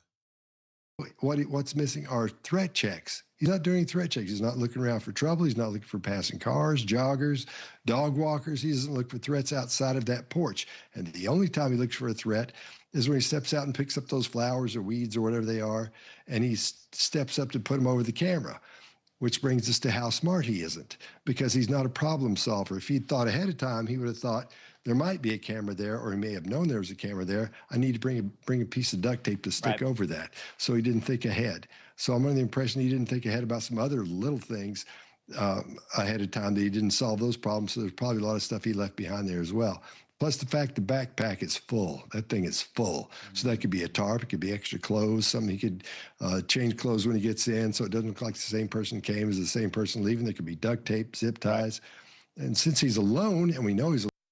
Somebody else said that, right? It could be two different people. Yo, what if the wife went inside and and like the husband came out so they could throw the whole fucking camera? Yeah, that's too much. That's too much, right? That's too much, right? That's not believable, right? Like that'd be a way to mess up the AI system. Like you go in 5'9" and come out 6 foot. Alone because he doesn't check anybody, doesn't nod or wave his hand at anybody out in the driveway or the yard or anything, or out in the street. He's going to have something to put the incapacitated person in. I'll phrase it that way. It's one thing if you throw somebody over your shoulder and you walk them out to the car, or if you drag them by their arms out the car. But if you can wrap them in something, if you can wrap them in a tarp or a huge blanket, that looks different. You're pulling something to the car instead of a body. That's so interesting. So you go to the idea of sophistication, planning, knowledge. Steve, I'll go to you. You noticed something unusual, right, about the way that this guy was carrying the gun in the holster. What is it? Yeah, what I noticed is that he is carrying a holster which is designed to accommodate a large revolver, which some of you may have recognized from previous appearances here. And what he's got in there is what looks to be a small semi-automatic. And so if you look at this, is pretty much exactly what the shot looks like when we're looking at the security footage there. Holsters are designed to hold guns securely. This is not made for this, and therefore it would fall right out. And therefore that leads me to think that this is not someone who's accustomed to carrying a firearm. The gun and the holster don't match. And furthermore, he continues to touch the gun with his left hand. People who carry guns for a living or for personal protection routinely know exactly where their gun is. It's secure in the holster, and they don't feel the need to continually touch it to make sure that it's there. So this is indicating, very non-professional behavior with the firearm. And just a quick follow-up on that, how quickly would he be able to retrieve it easily? Let's say, for example, if Nancy came to the door.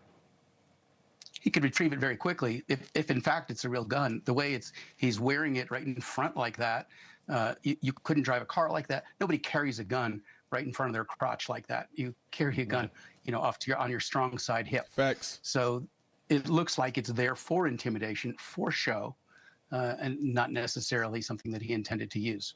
Thank you for watching. Subscribe below and download our News Nation app right. I'm tired of being scared by Chris Cuomo at the end of this News Nation.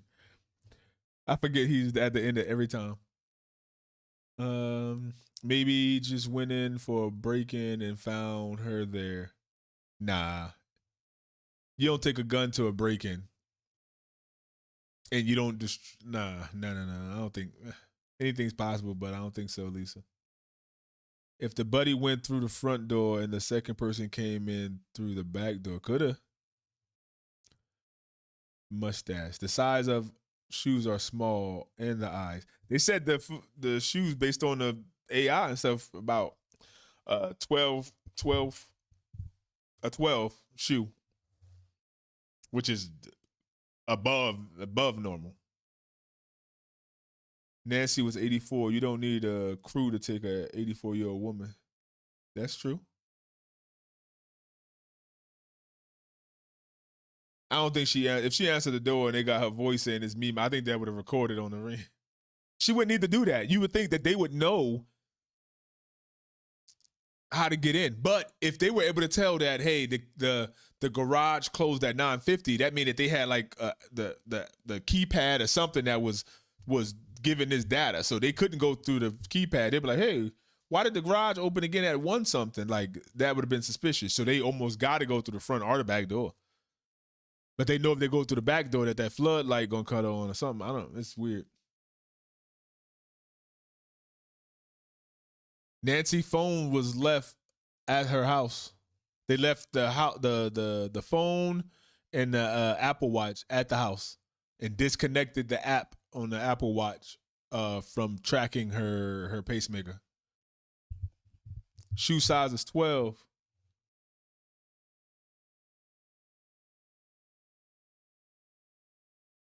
Monk, that's my dude, Monk. You know about Monk. And Psyched. That's what we need, Psyched. Somebody with the memory to go over there. The way they took their time makes it seem like they were definitely comfortable. Nothing about that person was scared. At all. Nothing about them was scared. All right, let me see if Jumpsuit Pablo put out anything.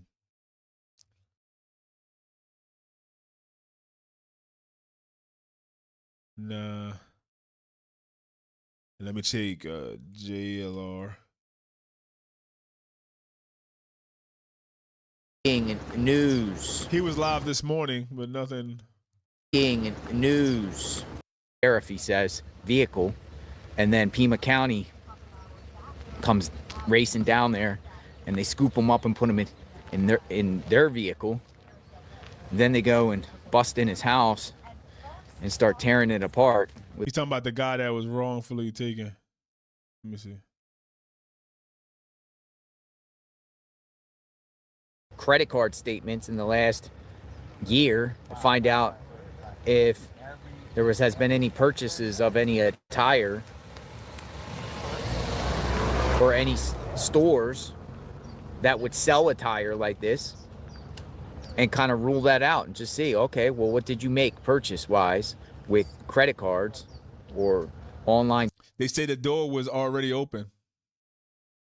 Maybe she did. We won't know. We don't know if they came, but you think an 84-year-old woman waking up, coming to the door, open it. I mean, she was more, I think it's 1 o'clock in the morning when she was more likely to call the police.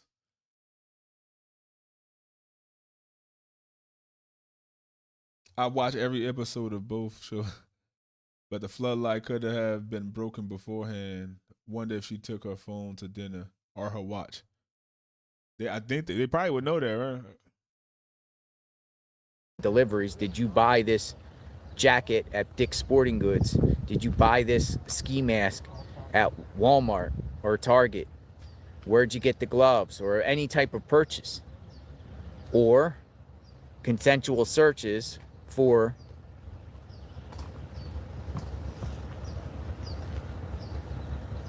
this attire inside the home. Yeah. They just staked out in front of their house. Okay, thank God. Off their behavior and what they've asked. We're on a mission. We're on a mission. You hear that song? We're on a mission. They go to the neighbors after the FBI leave and be like, so what they just asked you? We're on a mission. All right, we're on a mission. Columbo. What about Matlock? Where's my vehicle? Oh, it's down here. Heat of the night. All right, we're on our way to Annie Tomaso's home. Detective Poirot? You don't know about that.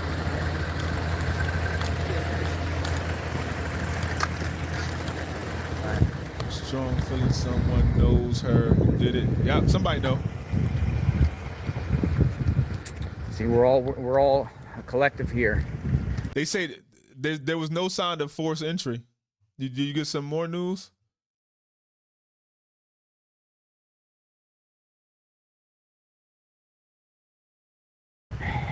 Depot of information, whatever.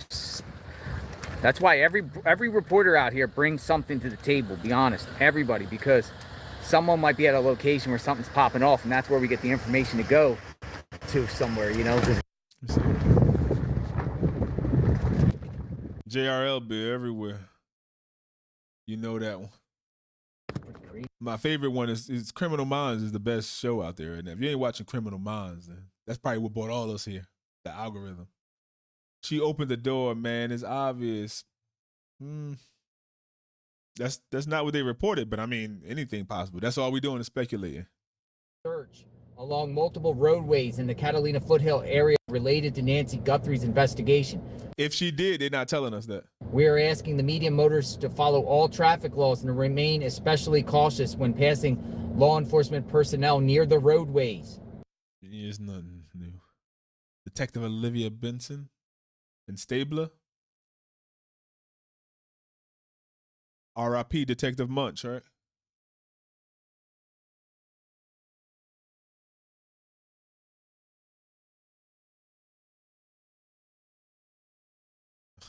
Clickbait right there.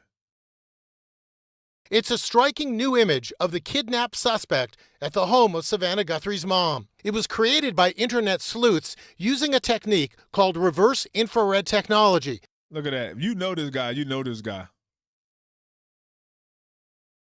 Just from this image alone, no way this is a female. Man, it got everything in color. That's crazy. Oh, Agatha Christie, yeah. There's a bunch. And shows features like eyebrows, flesh, and parts of a mustache.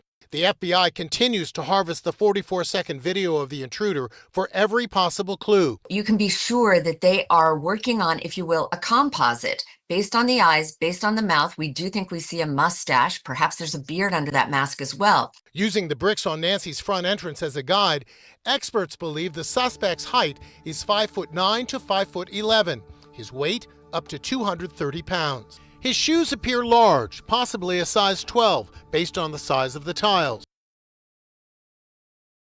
It looked like he got lipstick on. I think maybe that's just like the color. Mainstream media is lying to you, brother. There already been caught in multiple lies. Well, that's why we listen to multiple sources. Like it's been a lot. I mean, I don't know why they would lie about us, about her coming to the door. And if she did, I guess they would have that on the ring. Like, why? So you think that this old woman living by herself that could barely walk was asleep probably in her room, and then something happened to her ring and she went to the front door? She ain't called the police. She ain't called her. Hey, somebody at my, like, she would have, if she's paying that much attention to the ring, then she look at it and she see that it just showed like somebody covering it or a masked man approaching. She opens the door for that?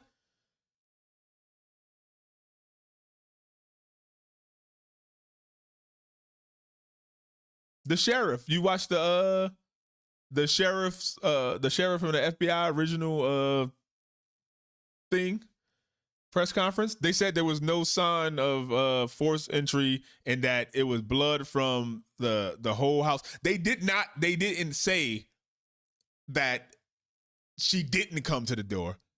Let me say that. So that's why I said you could be right. Anything could happen. They didn't say that. But the way what they were describing, it wouldn't make any sense. Like it would, but I mean, it could.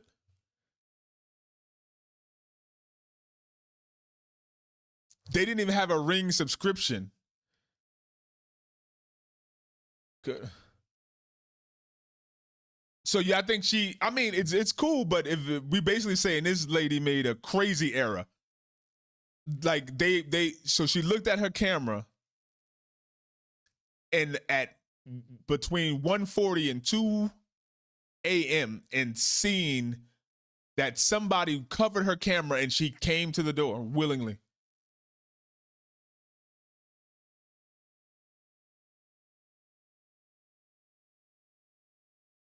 Yeah, we just call it a Ring. It's a Google Nest. Yeah, you're right. But Ring is the most popular, so everybody just say Ring camera.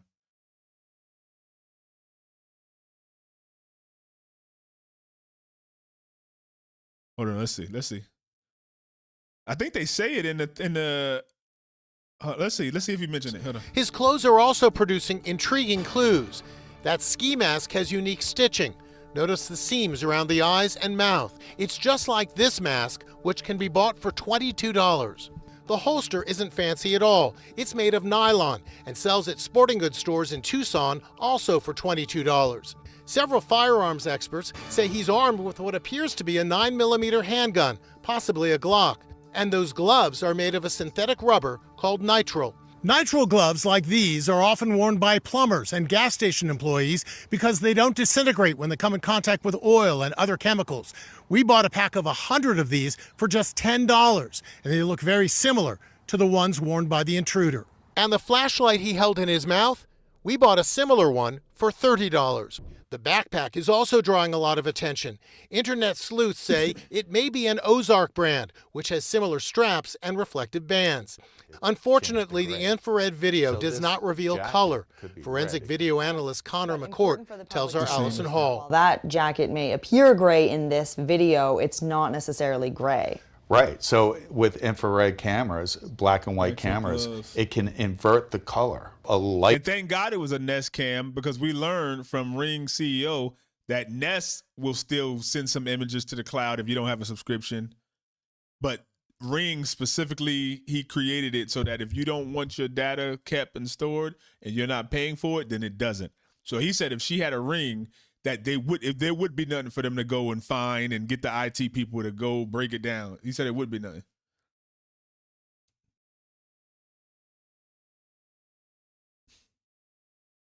If she comes to the door and they are inside so long, she knows them. And then you got to think, she had a security door. So if the door locked, she opens the door and this old lady, she don't turn on the light outside. She just like, I'm opening both of these doors. I'm unlocking my front door. I'm opening it. Then it's a security gate, and she opens that too. I just don't. I hope she wasn't that crazy.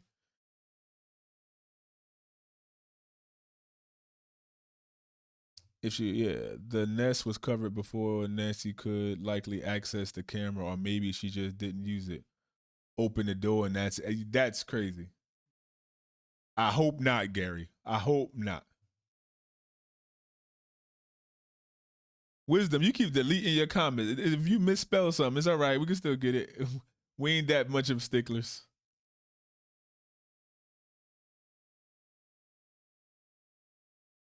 Yeah, as in why bring on Miss Ramsey on the news about that case?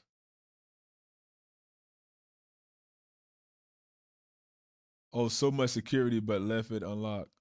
That'd be wild too. I mean, was it a lot of security? They almost didn't even get anything from Miss. Like they had to go pry this out and like do some computer science stuff just to get this image. And they might have more.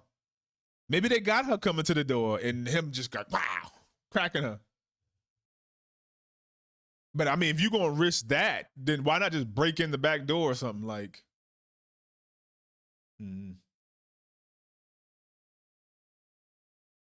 I don't think it wasn't quick, Serena. It took them. They just got it. What, yesterday or something? Like it took them more than a week. And at first they said they didn't have it. The sheriff, I guess, contacted the company and they said they couldn't get it and that it like re-records over itself every couple of hours. But I guess the FBI got involved. Like, we're gonna find this motherfucker. Like, it's in there somewhere. Maybe they didn't just want to have the manpower to go and find it, but they found it. Hello. Never open the door day or late at night. I don't know who opened the door. That's crazy. I hope she didn't do that. Let me see if I can find the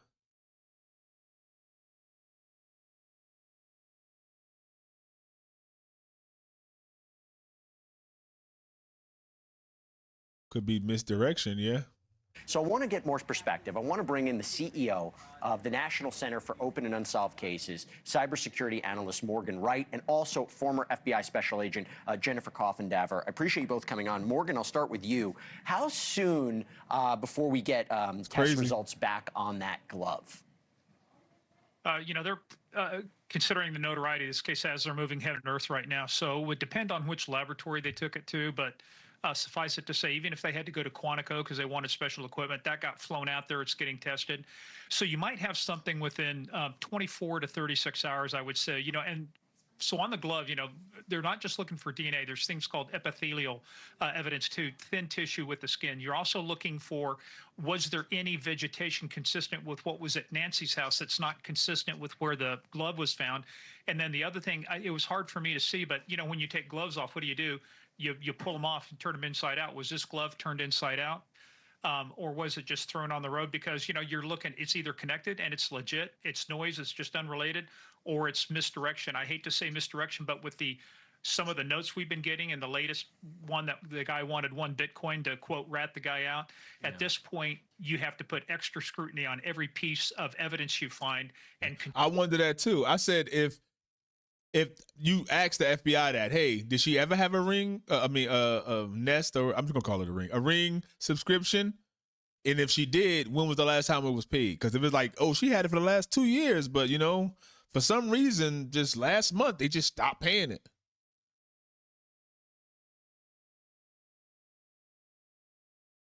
Wait, what's this? Oh, sorry, Donna, I didn't see your comment, Donna. We don't ignore people here. I seen that big one that just came in. You are either not getting my comment or you're choosing to ignore them. What a pity. You are missing out on the latest news in this case. Okay, then I will leave. I'm sorry. Sorry, Donna.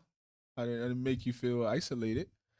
Never open the door for Johnny. They said something about Apple Watch. If she fell, it will have your iPhone. Yeah, they had she had her pacemaker. So it said her pacemaker was connected to the iPhone and Apple Watch, and every morning it would send that data to her primary care doctor.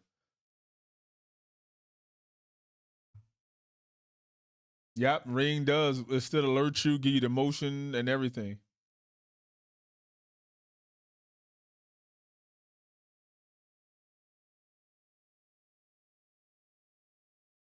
Oh, I see what you said, Don. I went back up. Research Ellen and Victor Ramsey from Santa Fe. Officer interviewed him.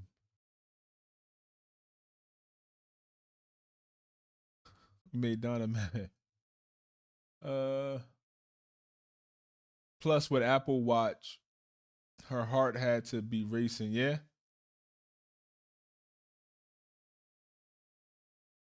Yeah, it's all right. People just mean. Strain it and make sure it's connected to the case before you actually give it any kind of importance. Jennifer, let's play that out for a second. Let's say they get a hit back on one or several people on this glove. What do they do next? Because that's not the end of the story. How do they investigate these individuals? What does that investigation look like? Well, when you look at this, and I'll only add that there could also be arm hair, there could also be sweat. There's all sorts of Nah, different Nancy types wasn't of employed. DNA that could be on that, and of course, Nancy's blood that could connect. But just say with your hypothet that there is a connection. I mean, you're talking now about possible genetic genealogy. If that individual doesn't come back to a CODIS database, that's going to be the route they take, Jesse.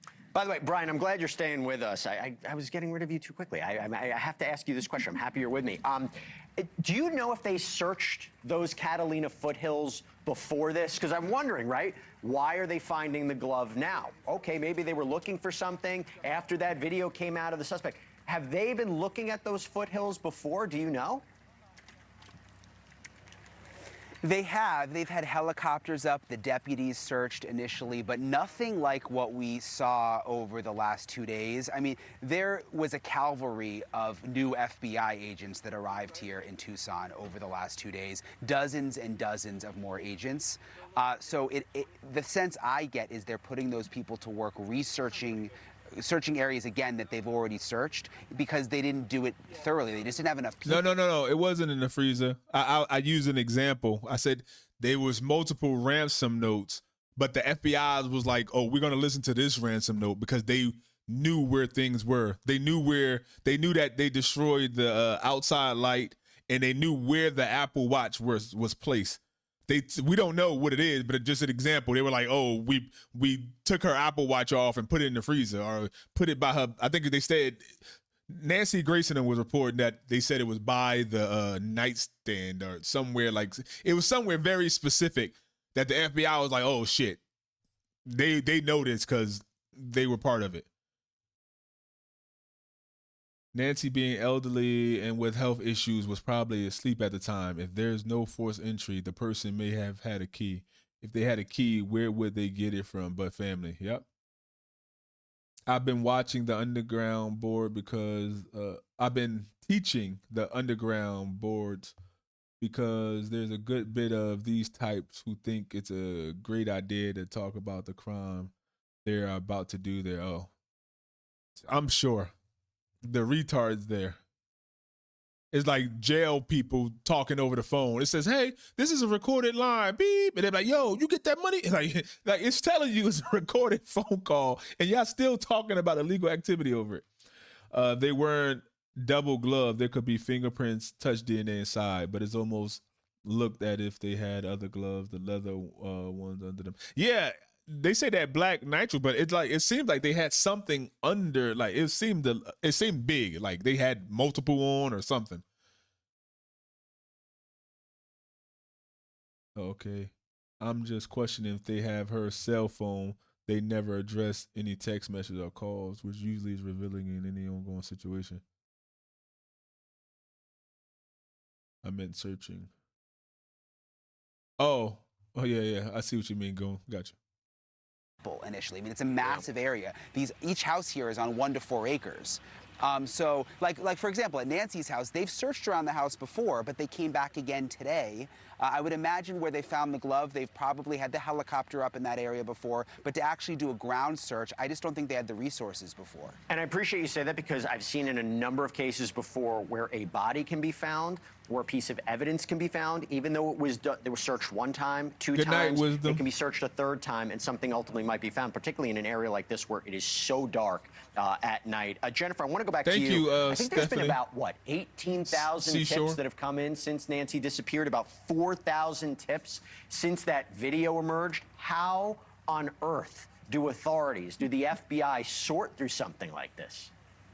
Well, these command posts that are set up, that the FBI is set up. Look at his house real quick, though. Look. So this is where she usually come in on the side. So imagine him pulling up. He go to the side. She gets out the car. He goes there. A person comes up. And then they must have parked the car. Either the car was right here and they could barely see it, like they said there was some lights in the back, or they just walked up here. You walk up to this way.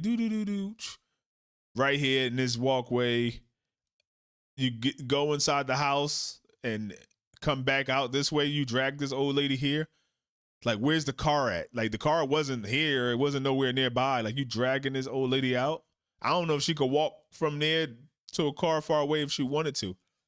But somehow you go to the back of the house and destroy the camera back there. I mean, the floodlight and the camera from back there. Like, you go back here, you beat the camera, then you come back this way. Like, they went out of their way to go outside. Like, they could have never went to the backyard. Like, they didn't have to go to the backyard, we're assuming, right? Like, why they went out of their way to do that?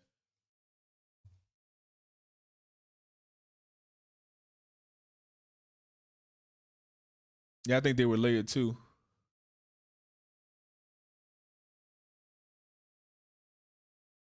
It could be. Like they said, this is going to be the 2000 Lindbergh baby. No, she didn't get her roof done. And people thought that was weird too, that it was so clean. Well, I don't know if she just got her roof done. Let me be specific.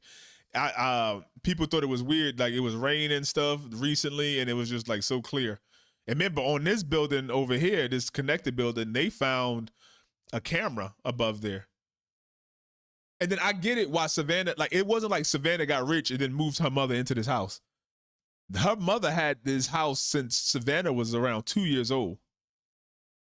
Like Savannah left from high school, middle school at this house. This is her family home. So I get why. Now, if she took her from a little house and like, Mom, I'm moving you into this 2-acre lot in the Catalina foothills, upper echelon of Tucson, and didn't get nothing, then yeah. But I think she just left, went off to New York, and just like, this was the family home. I don't think they just got caught slipping. They didn't think nothing of it. Like, she'd been here damn near her whole life.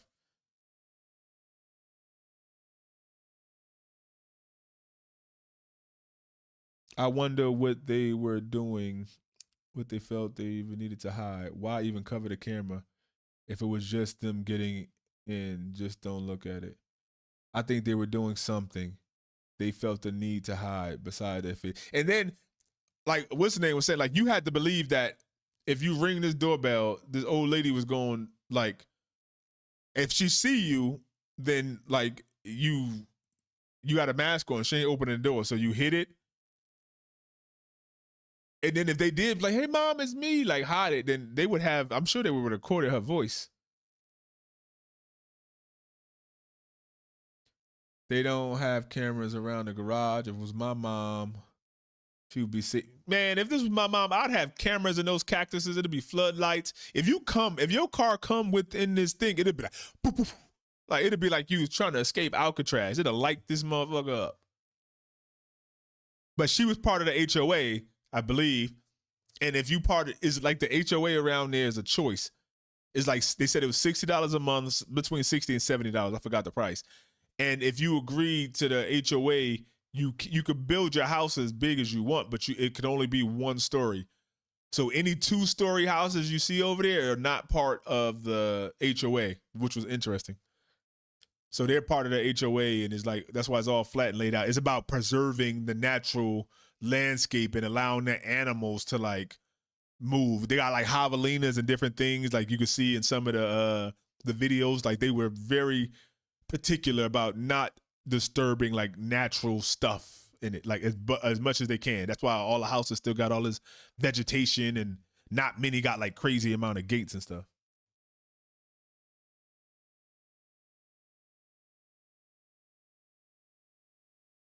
Oh, it's a year?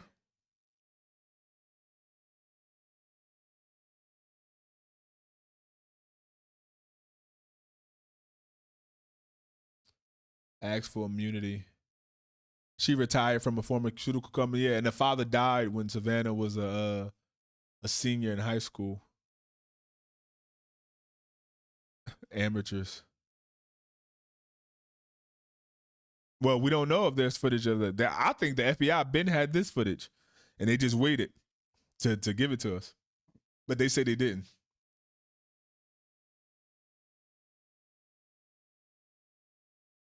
I think the garage had a keypad that had lifted up. That's how they know that when the son-in-law dropped her off, we're assuming at 9:48, that the garage closed by 9:50.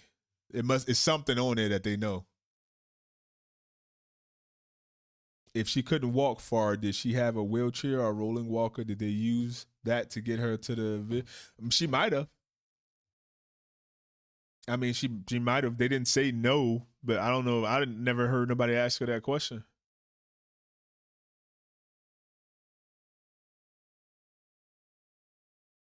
No, 60. Damn, that's cheap. They're holding out shit. They have, yeah. I think they started, like they said, a lot of them came here and they started a massive search. I think, like, that's embarrassing what they did yesterday. That, I don't care what you say. That's just embarrassing. President Trump was like, yeah, they have something. I think some soon they're gonna come out with a big announcement, like something big, and then they just royally F up on that guy, or making a big thing of it too. They might be holding it. They'd be smart to hold it, I guess. Are her shoes missing, or was she barefoot? That's a good question. I don't know.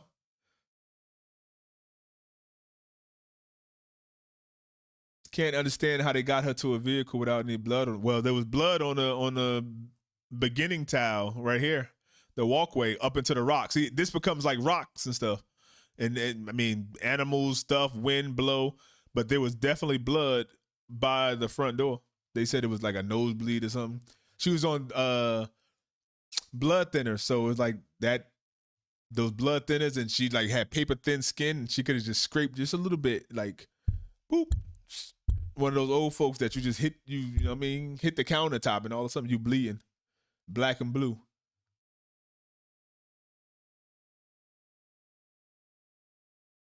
You think the search was a diversion? That's crazy. Her pacemaker, phone, and watch must have been in the area at the time she returned home. But that honestly doesn't mean she was there. Yeah.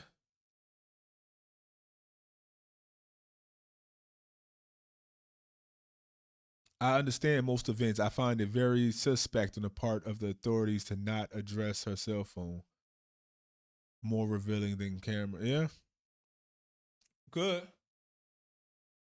And like they said that they disconnect. They didn't, if you listen to the wording, they didn't say like she went so far that like it disconnected. They said that they disconnected the pacemaker app. Like somebody knew she had an app on the pacemaker and like open your phone. Did they get her to open the phone like forcefully? It's crazy. She may have scratched herself on purpose in order to help. Yeah. I don't know. That'd be something. That's a tough old broad. She was thinking of the future when she was being kidnapped. This whole thing is weird, and how much news coverage this is getting. Yeah.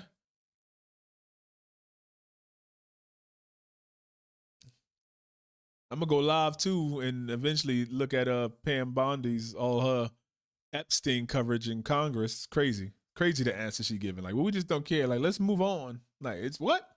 Move on from this pedophile? Like, it's crazy. Both sides hiding Epstein. Both sides are hiding Epstein. Yeah, that's crazy. Up right now, and it's a 24-hour command post. There's literally a triage station, so these calls are coming in. It's a nice ass place. That information is being triaged by an agent that is sitting there specifically responsible for that, and then sending out those leads, if you will, to crews of agents that will be assigned to covering that particular lead.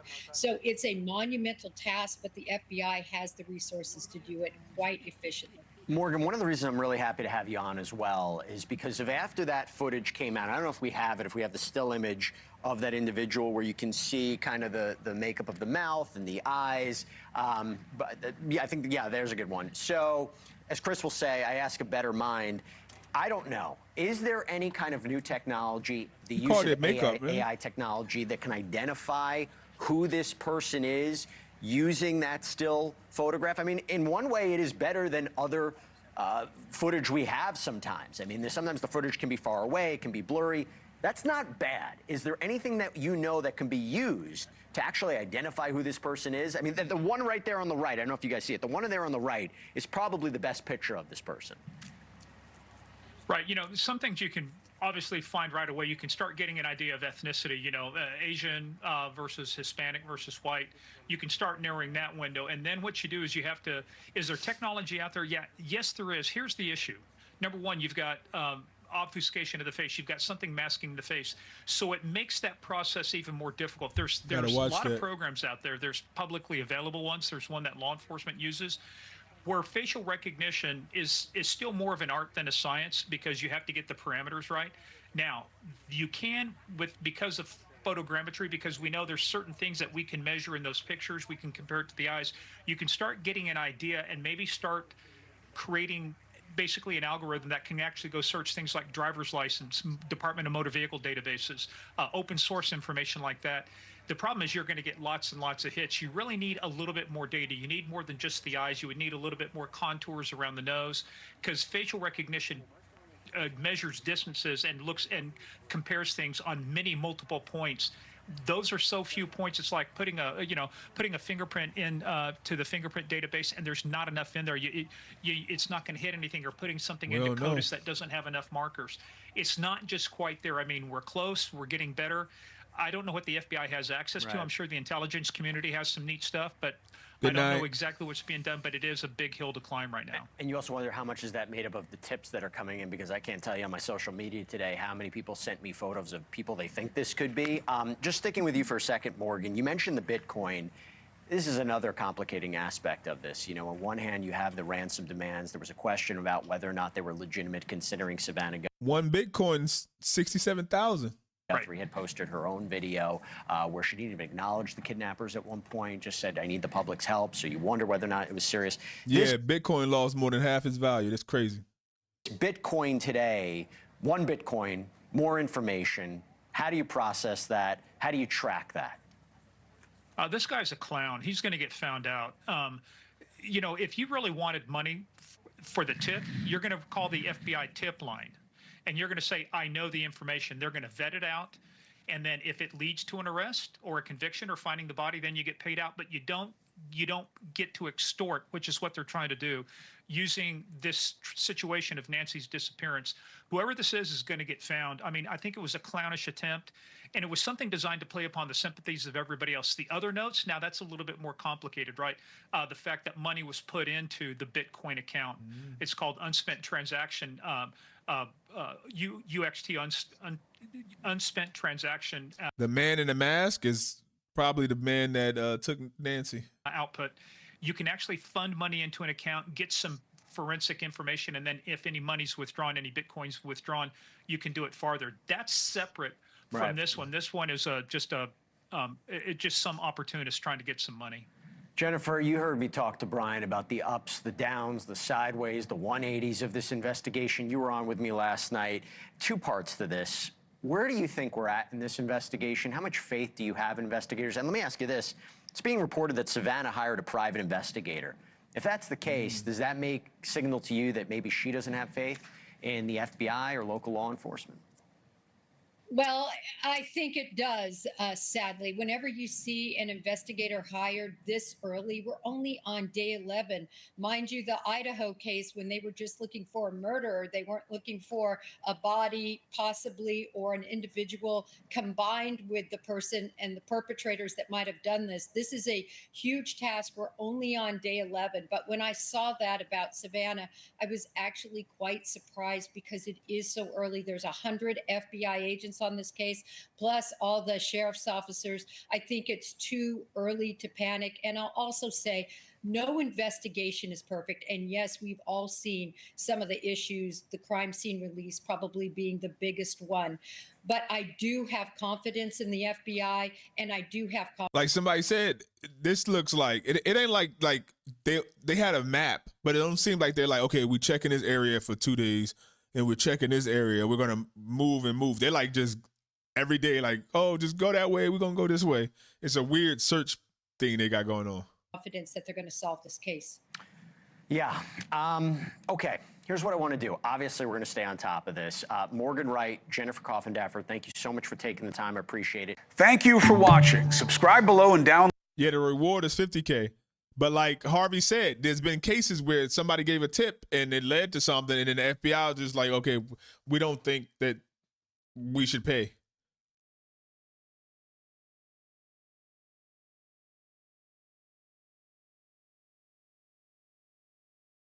Yeah, Freeway, I think so.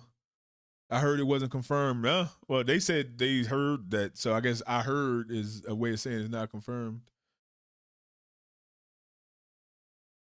The first 48 are the most important to locate a person. I thought you about to I thought you about to say, the little thing that come on the first 48. It's weird. It's like they trying to keep people there while they go do other stuff. Or maybe they know that the real people that got it, like the real people that have her, are watching the streams and the live and the news too. So they kind of want to keep their own red herring over here. I don't know. It's so many possibilities, but listen, I ain't gonna keep y'all in the cave. Thank you for joining me again. If you just came here, please go back and rewind it. Look at everything. I'm sticking to it's the brother and a couple bandmates and maybe Anna. But I feel like you know your husband. Like if something happened, you know him. Like if she's seen these pictures and she know his bandmates, like she would have knew. Like, oh, I know who that is. That's Dominic. But then why wouldn't she go and say it? Or maybe they caught Tomas and like Dominic and them still out there and they got her somewhere and they like, we're not giving her back. Like we're out of here. It's so many different ways. But I just hope and pray like we all do that they find Nancy, man. Yeah, get some sleep. We're going to come back to the cave. Peace and love right there. Perfect way. Son-in-law. He did it. Allegedly.